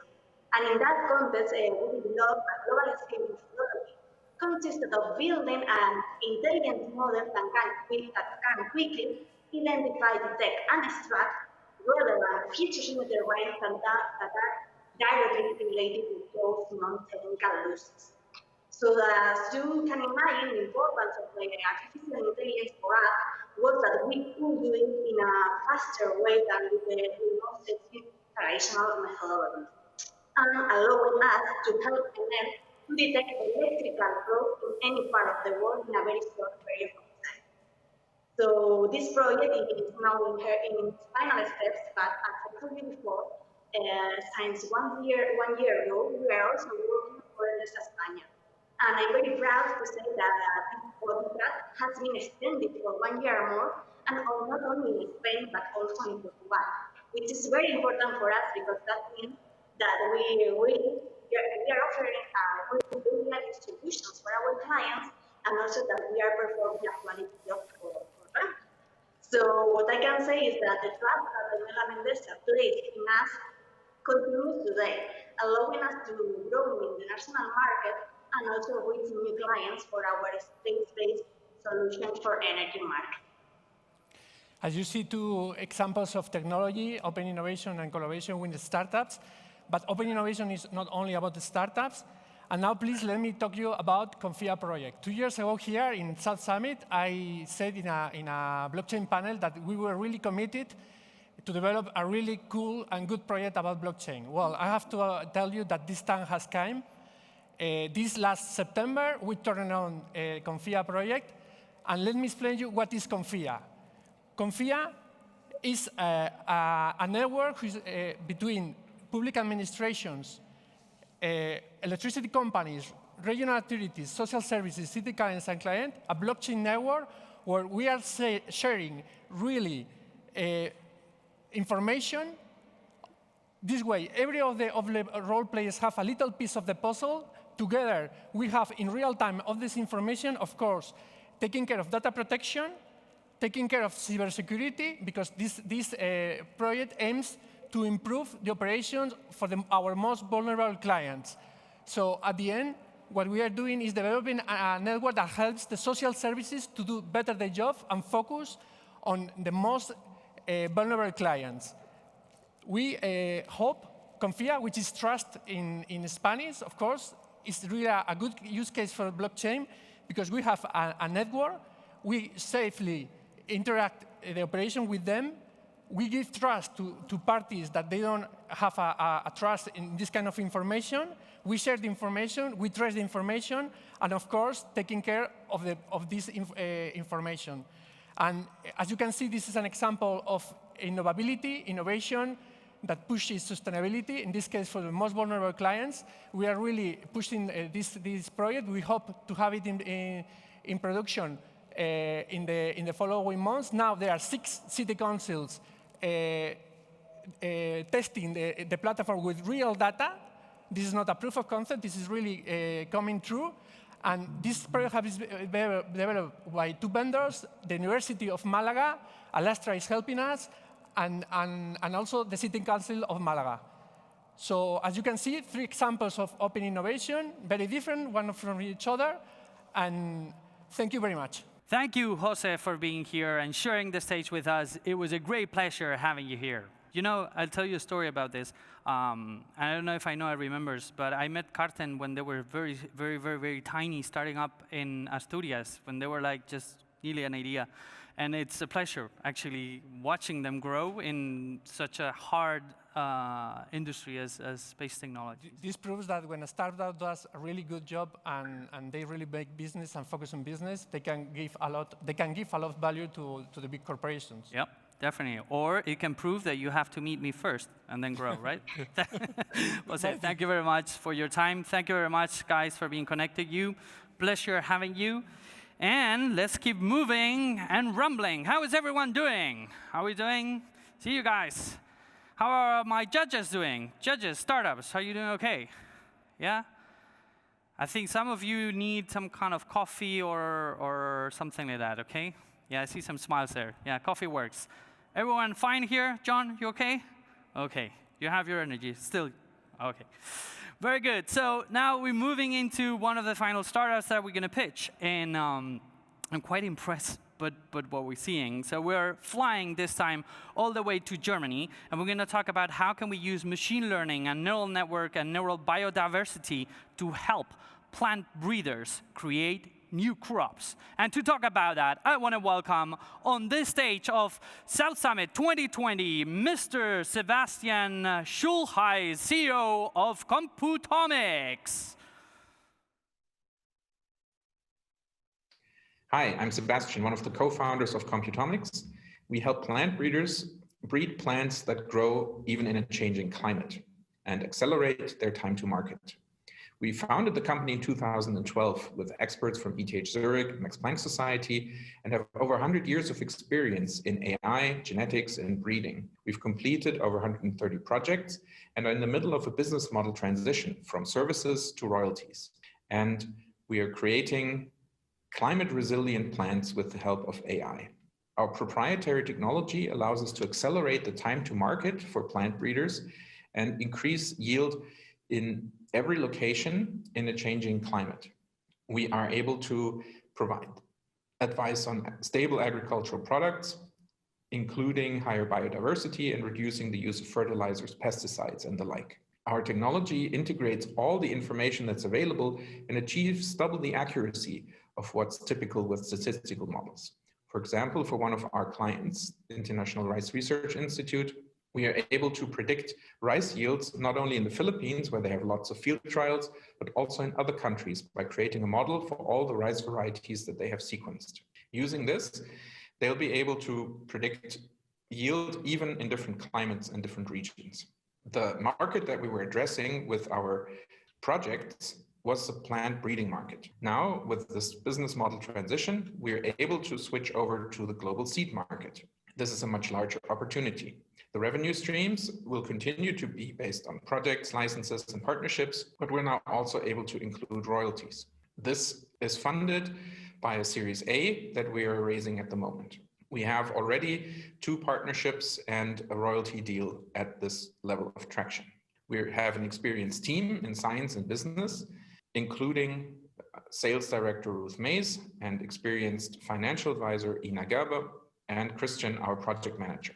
We have proven track record on royalty deals. We have a long-term revenue potential of about 800 million euros annually, and we're looking to fund our market access with a 4.5 million Series A.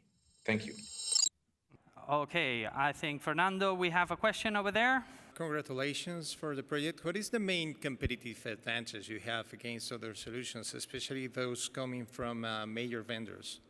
The company's own teams that are already putting these kinds of things in place. And our main advantage is the AI technology that's proprietary, that allows us both to have higher accuracy than what the statistical methods can do, and they also allow us to interpret what we are seeing, and that can often have biological meaning. And this is really important for gene editing and the kinds of advances that these companies would like to make. Okay, thank you very much, both. I believe we have another question. Pedro? What can you explain about your marketing strategy, please? We are using experienced consultants, basically former co-workers of our customers who have retired or who are moving into private business and are still in touch with their former colleagues and have a lot of credibility there, and we hire them on a consultancy basis so that we can get access to these larger companies and talk to the right people there. Okay, thank you so much. That was straight to the point. Thank you very much, both. Thank you, Dankeschön.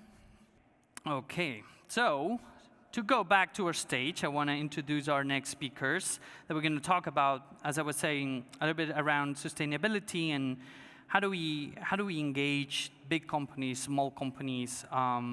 What are the plans to push forward the sustainability efforts worldwide?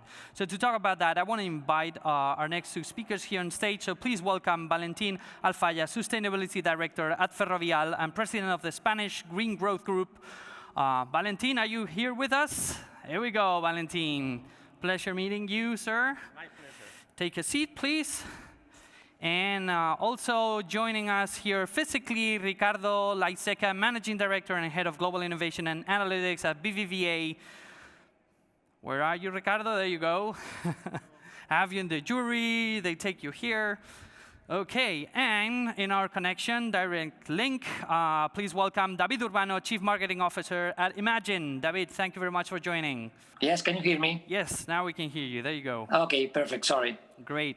So now that I have you here, I would like to start with you with this question. I was checking a little bit of your background. You've been working extensively in the bank in different positions, doing mobile banking and digital network director. Then you jumped to run the Imagine Bank, and now you've kind of re-engineered or created a new approach, a new strategy that you just recently launched called Imagine. So can you please tell us a little bit more about the new strategy, and maybe the most important part is how does that connect directly with the sustainability core? Yes, of course. Yes, we as you were saying, we relaunched Imagine last June, and basically what we have done is we have transformed the Imagine Bank solution, which was the Spanish leading mobile-only bank for young people, into one of the biggest digital platforms dedicated for the young users. And at that moment, Imagine is a platform of over 2.6 million young users. And it has become a platform that includes financial and also non-financial services, such as digital content and experiences. And we want to position Imagine as a reference in sustainability because it's one of our community main concerns. In order to do that, we have defined a clear strategy focused on 3 of the 17 Sustainable Development Goals, which are these 3: sustainable communities, responsible production and consumption, and also action for the climate. And to implement this strategy, we have created a proposal for all of community, and that's what we call Imagine Planet. So Imagine Planet is much more than a combination of activities and initiatives.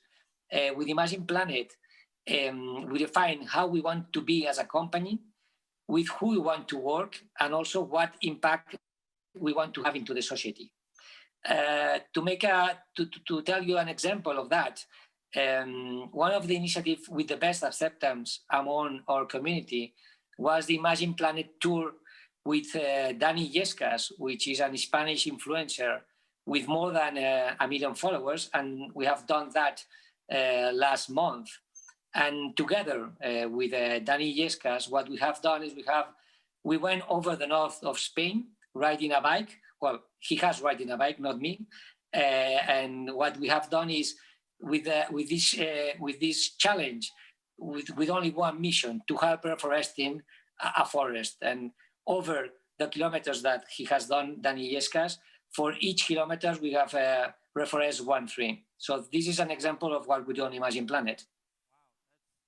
Quite impressive. I was just thinking that in some moments we're going to have someone that literally walked around the globe, the first person to walk around the globe. You should talk to him for every time he walks, you plant a tree. Thank you very much. Pleasure having you, David. And I'm going back to you guys. Big question. I'm going to start with Valentín. Big question, okay? Are you ready? Not sure. Not sure. No, so, we talk a lot about innovation, but in all honesty, it's the big companies that sometimes have the muscle and have the inertia to change some of these things. So I want to poke your brain a little bit on how do you see, what are the roles and the responsibilities for large corporations like Ferrovial in terms of energy transition? What's your weight? What do you bring to the table? Well, I think, first, thank you very much for inviting me to take part in this outstanding event. I think, in my view, big corporations, particularly big corporations, should be focused on at least 3 areas. The first one is obviously to set carbon reduction targets ambitious enough. In my view, this means to be aligned with the science expectations.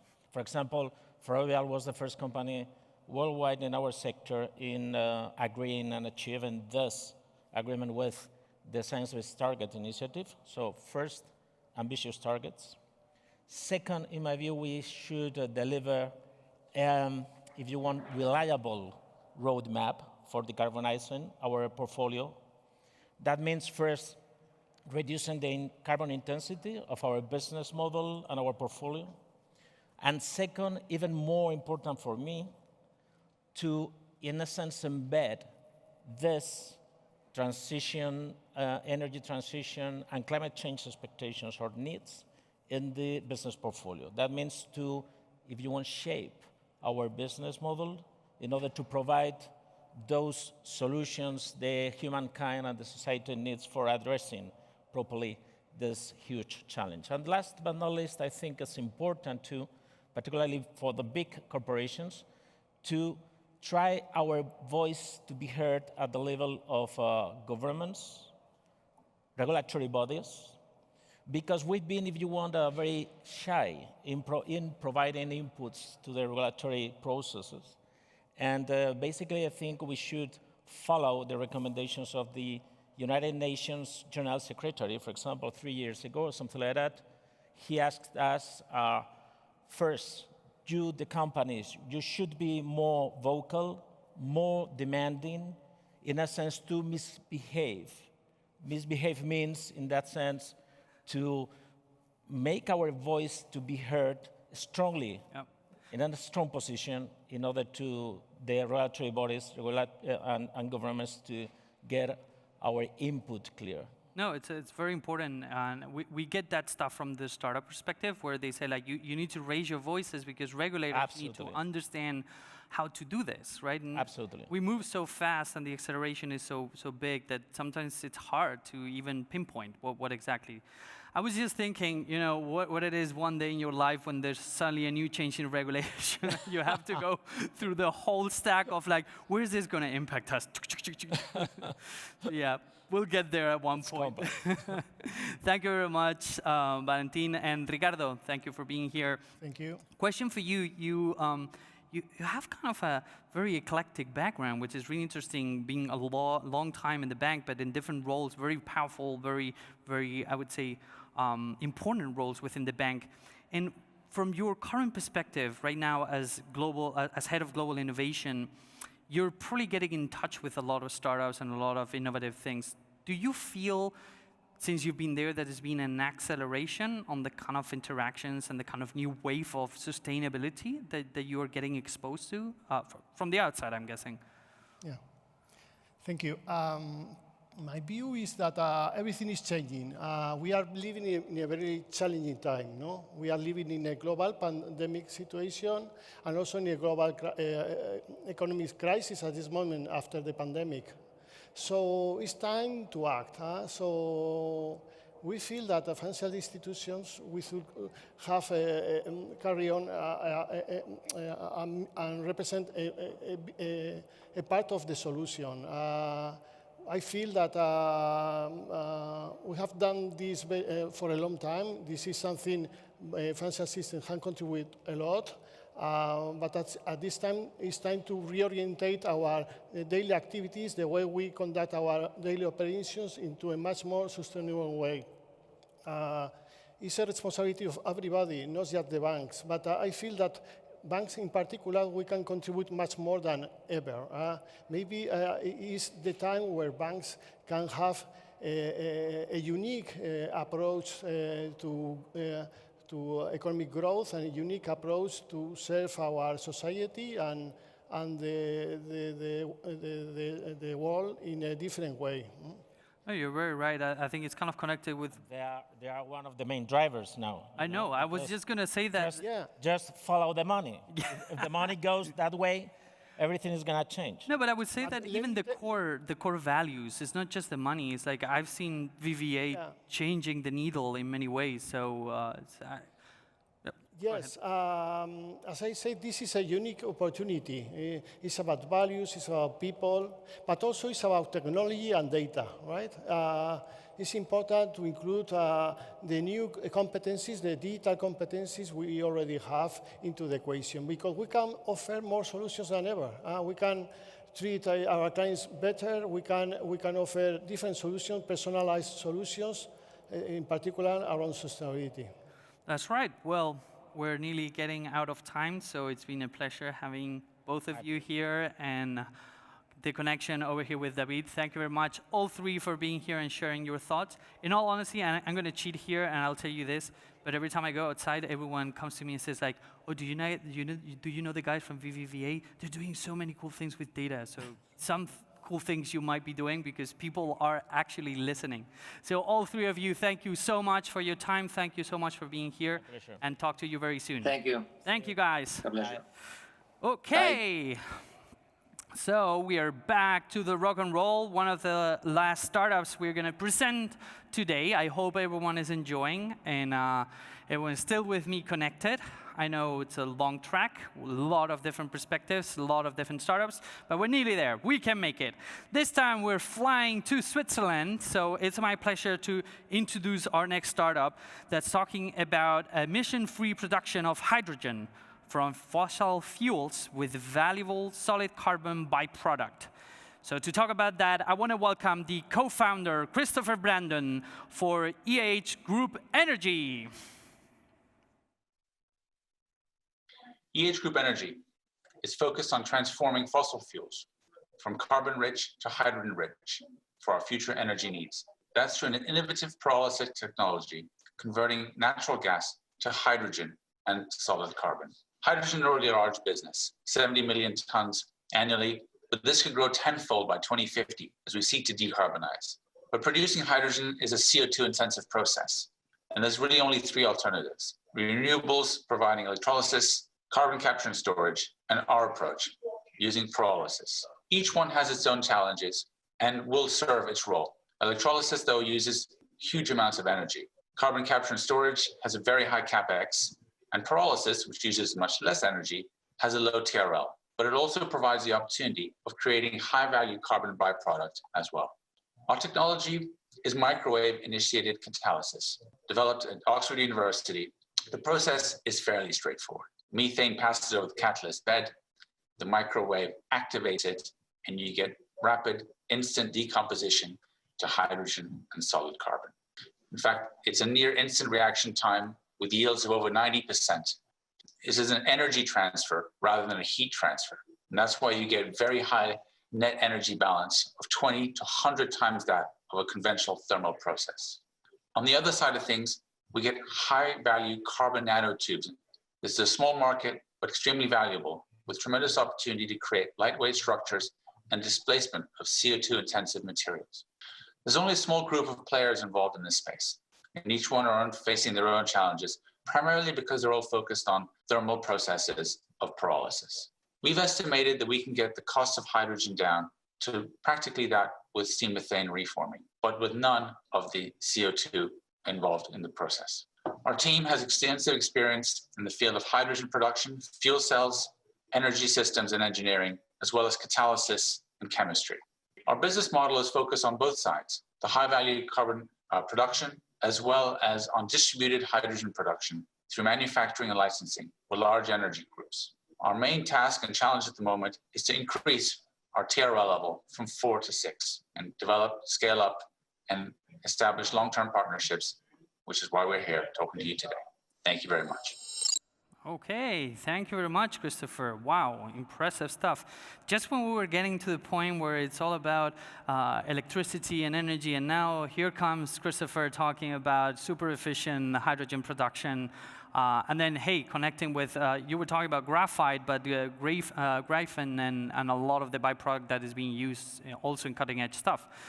Anyhow, let me head this way to talk with Mr. John. John, please go ahead with your question.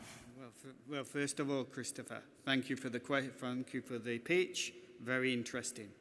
My questions go on the sustainability side of pyrolysis.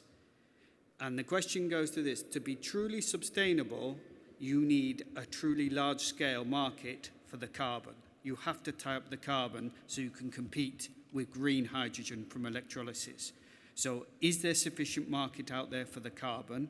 And the second line is, how long do you think it will take you to get to market and to the higher TRLs? Thanks for the questions. So in the highest value carbon markets, they're very small for sure. I mean, carbon nanotubes, which is actually 97% of what we're producing, is a 150 million to $500 million market globally. If you look at things like carbon black, it's much, much larger. And then obviously, if you were to fully scale up, you would actually have to consider actually sequestering the carbon if the markets themselves weren't large enough. So there's a sort of transition period from us from developing the markets and getting to scale. We're out of time. And the time frame is 40 years to get to Christopher, we're out of time. Sorry. This hurts. I swear, startups, please forgive me. It always hurts when I do this. Now, John, you seem to know a lot about this. So I'm actually quite interested because you pointed out two very important things about sustainability and gas sustainability. So what is your take there, and how do you achieve sustainable gas, and why is it important? Well, I think, thanks for the questions. I'm not sure if you're going to cut me off in 30 seconds or not. I'll go to the last question first. Why is sustainable gas important? I think as we look forward, we have this tremendous challenge of decarbonisation. It is a huge, huge challenge that we're going down the road. But the one thing that we know today, because we do not know the solutions, but there is one thing we know today, is that there's not one solution. We're going to need a range of solutions, and each solution will have their little niche in their final puzzle. So for us, sustainable gas is part of that solution, and I think more and more experts see in green hydrogen, renewable gases, which are biogases produced from renewable sources, that they can substitute fossil gases, are going to be required in that solution to complement electrification, to complement the CO2 capture. So it's part of the solution, and it's a very important part of the solution. Also, it enables us to use the existing infrastructure. We can decarbonize the existing structure and deliver energy to the people, but deliver sustainable energy. And another line is that the biomethanes, we can produce them from waste materials. They go along the circular economy concept, where we can reuse our valuable assets and go down the biomethane route, so we can create these circular atmospheres. So it is very important because it's going to be required if we really want to get to decarbonisation. It is complementary. We can start integrating the gas and electricity systems together. And for that reason, things like all the interest in green hydrogen and other renewable gases are being driven by this need. It's actually interesting. You point out two very important concepts. I would say that I always think when I listen to the startups, I go like, but do you have the infrastructure to then plug this into the world structures, right? Mm-hmm. So it's good that we're thinking about this stuff. So thank you very much, John. One day you're going to go up there and we're going to have a long chat. Thank you very much. And meanwhile, I don't know if we have any other questions from our judges. Anyone else? Any hands, please? No? No questions. Okay. Well, we are on the final stages of our block, and we're going to hear the last pitch of the track. and coming all the way from UK. I honestly remember when I reviewed this pitch, and I was like, whoa, what, really? So I think everybody's going to be excited about this one. So please welcome our next startup that uses natural and biodegradable cellulose beads to smooth on the skin and save the planet. Please welcome Giovanna Laudisio, CEO and co-founder of Nature Beds. Hi, I'm Giovanna, the CEO of Nature Beds, and I'm here today to tell you that it took you approximately 1 week to eat 5 grams of plastic, more or less the weight of a credit card. Where does this plastic come from? One source of plastic pollutions are plastic microbeads, which are plastic particles smaller than 5 millimeters. These plastic particles are intentionally added to many products you use every day, like shampoo, toothpaste, sun lotion, detergents, etc., because they fulfill multiple functions. Unfortunately, these plastic microbeads enter in the environment, and estimates are that 250,000 tons of plastic microbeads reach the oceans every year, and this corresponds to 20 billion plastic bottles. This is not just an environmental emergency, it's also a market opportunity because plastic microbeads have been banned in some products and in some countries.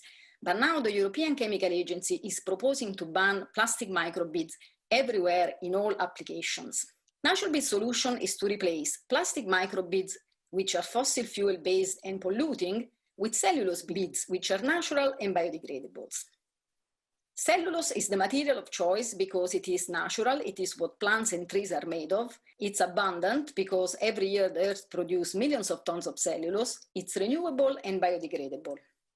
Nature Beads' target market are cosmetic and personal care, paints and coatings, fillers and composite, and the global microbeads market is 5.6 billion euros in 2020. Nature Beads cellulose beads are the only currently available alternative to plastic microbeads that can provide biodegradability, round shape, stability in use at the same cost as plastic microbeads. Our business model is to license the technology to mass manufacture cellulose beads to companies like BASF, DuPont, Dow, ingredients manufacturers. And we license as an integrated manufacturing solutions, and we are currently building the pilot plant. We've received multiple requests of materials from companies ranging from personal care and cosmetics, paints and coating, packaging, etc. We sampled 7 companies and we received 3 positive feedback so far. One company is interested in launching a product with our beads. We have a committed team of technical people, people like me with industry experience, or like our principal process engineer, Lolan, with experience in technology commercialization at Dyson. And we are now looking for connection with industry to test our beads and with investors for our next round of funding to accelerate the commercialization of our technology and achieve clean oceans free from microplastics. Thank you. Thank you very much, Giovanna. Impressive. I must say, I keep saying beds and it's beads. Who invented the English language that never pronounces in the right way? Anyhow, I don't know if we have any questions. Judges, last pitch of the track. Any questions? Raise your hands, please. Okay, we have Diego. Go ahead, please. A good presentation. My question is, what are the main challenges that your potential clients face on adapting to this new technology? Your question is about the challenges that our customers have in adopting our technology? Yes, correct. Okay, our customers are companies like Dow and BASF or AkzoNobel that are ingredient manufacturers. So the main challenge is that they expect us to scale up the technology to full scale. So this is what we are doing right now. We are doing the job for them so that when they receive it, it's a turnkey technology solution to manufacture cellulose beads. Okay, wow, that was impressive. I was just thinking, you know, Italian, Spaniard, it's hard to get us to go to the point in 30 seconds. So, Giovanna, impressive. Any other question, judges? Do we have any other questions? Raise your hands, please. And we're moving forward to the last talk of our track. And to talk about something that I think we've seen in some of the talks so far, but I think it's really important that we highlight it again, is that a lot of this stuff it's not just the technical capacity that we have to build or to deploy or to research these things, but I think in most cases it's more of a mindset that you build, right? I was remembering the talk with EcoAlf and thinking it's about how we embody those values and how do we use our knowledge, how do we use the people around us to push these things forward. And precisely to talk about that, how to build a sustainable mindset, I want to introduce our next talk. So please welcome Isabela del Alcázar, Global Head of Sustainability at IE University. Thank you very much for being here, Isa. There we go. Take a seat, please. And to accompany Isabela, please welcome Pedro Alonso, Communications Director at SACIR, and Nacho Dean, naturalist and professional explorer. There you go. Keep going, keep going. There you go, Nacho. And I have an interesting fact about Nacho that I was just mentioning a moment ago. You're going to help plant trees, my friend, because Nacho here has an impressive track record. He's a naturalist and professional explorer. He was the first person to complete a walk around the globe and the first person to go linking all 5 continents swimming. Can you take your shirt off? Maybe later. Later. Okay, Isabela, floor is yours. Enjoy. So thank you for inviting us here today. We are here to talk about building the sustainable mindset. And I will start talking about what's happening now, pandemics, which are unique among natural disasters in that they affect the whole world at the same time, just like climate change is doing. There's no time to lose, and we need to be ready for a behavioral change, leaving aside our individual priorities to work together for the collective welfare. We need to reorient all of our political, economic, and social systems, as well as creating the right mindset in the people with whom we work. Well, you've already been introduced. So we have here the opportunity to talk to Nacho. He's been walking around the globe. He met people from different cultures. He's seen lovely landscapes. How do you think the world is reacting to this current situation? Well, thank you very much for the question, Isabela. To travel on foot is the best way to know the culture, the countries, the places, and of course to document the state, the health state of the environments you walk through. During 3 years, from 2013 to 2016, and then 2 years later, from 2018 to 2019, I've been walking around the world, and I have an idea of the real size of the planet. It's a knowledge based on my own true experience. And I can say the planet is not so big, so we should take care of it. I've spent almost half of my life in the open air, in contact with nature, and I experience the planet as a living being where everything is connected. The atmosphere, the wind, the oceans, the soil, biodiversity, human beings, we belong to nature. We are part of the full picture, and we should be aware of that. Every action has a consequence, has an impact. During my second expedition, when I was in Turkey, Turkey is the most polluted country by plastics in the Mediterranean area. The second one is Spain. But most of those plastics are thrown in different countries of the Mediterranean. So what I mean, a single action is not enough. A global action is needed. My vision is a humanity of free, healthy, and happy people living in balance with the planet boundaries. Yes. Well, actually, what you're saying, we do care a lot about the environment, and it's very important, and it's part of the sustainability agenda, but also the people that live in the planet and how we treat them. And I would say also we need, and this is a must, a healthy economy for the country to excel. So I know there are several players which are equally important. We have, for example, governments that are the ones that put policies in place, and this defines the framework in which companies can operate. We also have the private sector, And so, Pedro, if you can please talk to us on your opinion of the role of the private sector and what is Sacyr doing, please. Thank you, Isabella. And Nacho, nice to meet you too. It's amazing, your story. So I hope we can collaborate in the future, of course, in your next adventure. Thank you. So the pandemic has revealed our vulnerability as a society.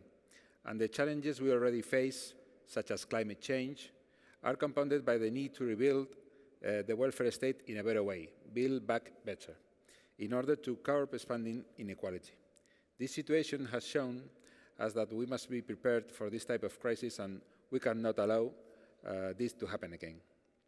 This situation has shone a spotlight on countless vulnerabilities and has highlighted the interconnection between systems, providing a stark reminder of risks that can emerge when we allow weaknesses and negative impacts accumulate over time. As Sacyr, we have the ability to build, in partnership with other agents, everything that has been hit by this pandemic. Our activities and business areas are closely involved in improving people's quality of life, structuring territories and economic growth, but in a sustainable way, okay? Connecting with our stakeholders to know what they need and provide it in the same pack with infrastructure such as roads, hospitals, water plants, and so on. We're a company with a focus in public-private partnership, PPP. So we stay for many years in a country, living and contributing for a sustainable development. Yes, you are talking about collaborations. I was stating before that there were different players, but clearly collaboration is the key to success, and private-public partnerships are already happening, as you're saying, and this is how it must be, actually, because climate change, we do think of it as something that's slowly happening, and that we have time and to act against, but the truth is that the planet is continuously heating and we're reaching the point of no return. I know Nacho has wonderful examples of things he's seen related to climate change around the world. If you want to share, please. Yeah, of course. Climate has been always changing, but in a very long period of time. What happened actually nowadays is, as a consequence of the human activity, is changing in a very short period of time. When I was in the Bering Strait, very close to the North Pole, I was living with Inuit, with Eskimo culture, and I could witness with my own eyes the consequence of the global warming. I helped them to build a wall to stop the waves of the sea in winter. It's a region that used to be frozen in winter, but now, as a consequence of the global warming, the temperatures are rising as the sea level, and there is no more ice. Now we face a pandemic. One of the things we learn is how deeply connected is the health of humanity to the health of the planet. It's not possible healthy people on a planet that is sick. So we must be aware of that. And one of the things we learned, we talked about it before, is that we should create partnership and we should act all together.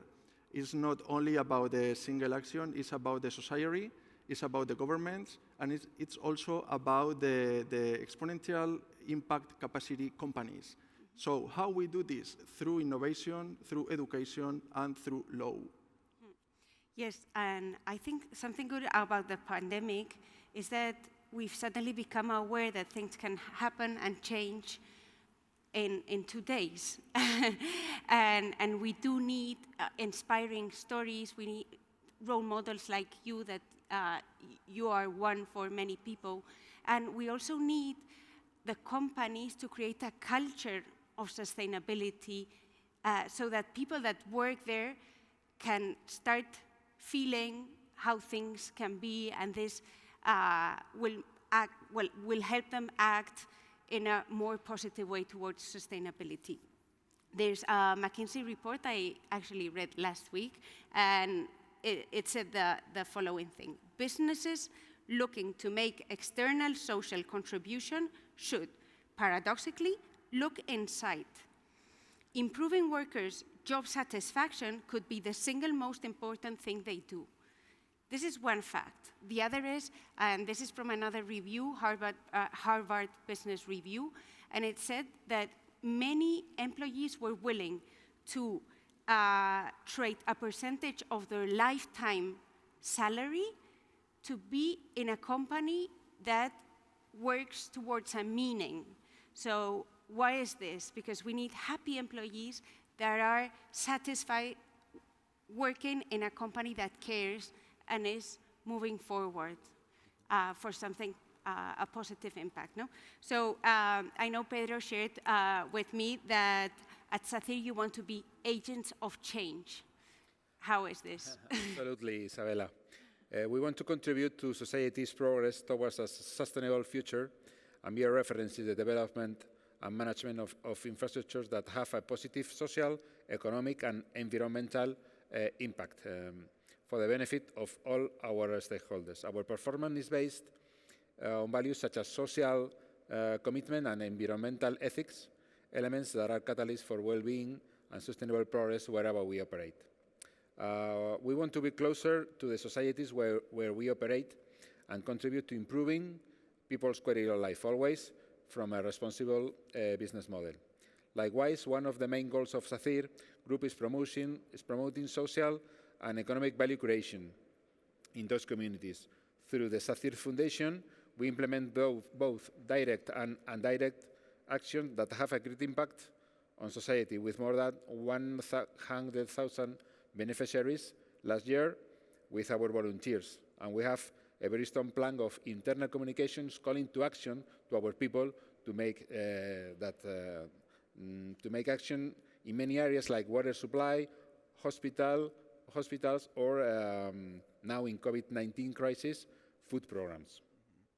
Yes, so do you think this pandemic has shown us that we are ready to put aside our individual priorities and change our habits?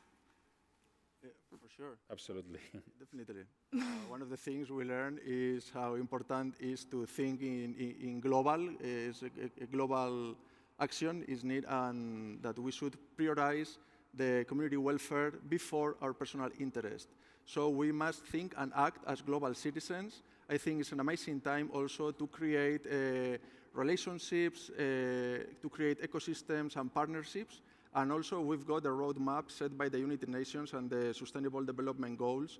So I think is, of course, one of the things we should is to prioritize the community interest and our personal. As I saw through my expeditions, there is nothing impossible. I try to show in the books I've written and a documentary I'm working on what we are capable of when we focus on a goal and we work hard for it. Now we face one of the biggest challenges in history, but I'm sure with hard work and working all together, we will overcome it.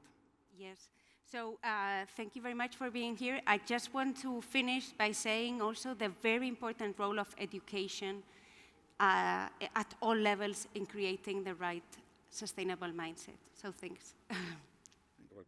Well, thank you very much, all three of you. It was a pleasure having you. And I was thinking that, you know, every single time when someone tells me, oh, but that's too far, you have to walk there, that's too far, I swear I'm going to give them your name. It's like, that's not far, not even close. Okay, and hey, with all due respect, you say the Earth is small. I will care to, I mean, I get your point, but you know, walking there, it's a long way. Thank you very much, all three. Okay, so people, how is everyone getting along? Because we are at the end of our track, and it's been an immense pleasure being here and sharing this track with all of you. I really want to appreciate the effort and the time of all our judges that have been here on the stage and connected. And I've been on the other side, so I know how long this kind of drones on when you're on the other side. So I really appreciate you guys being connected, being responsive, and throwing these really good questions. The same goes for startups that have been connected and responding and pitching their incredible startups. So it's been an immense pleasure having all of you here. And this is a reminder that we're still going to have the prime time in the afternoon. Don't forget to check it out because we have an incredible speakers and keynotes there too. And reminder that this track is being produced in parallel with 2 other tracks that you can also switch and check, which is the mobility and smart infrastructure and the connectivity and data. Reminder that the winner of the energy and sustainability pitch competition will be announced this afternoon too. And finally, my personal appreciation for everyone making this possible. It was a pleasure being here, and see you on the next track. Enjoy the rest of the show. See you.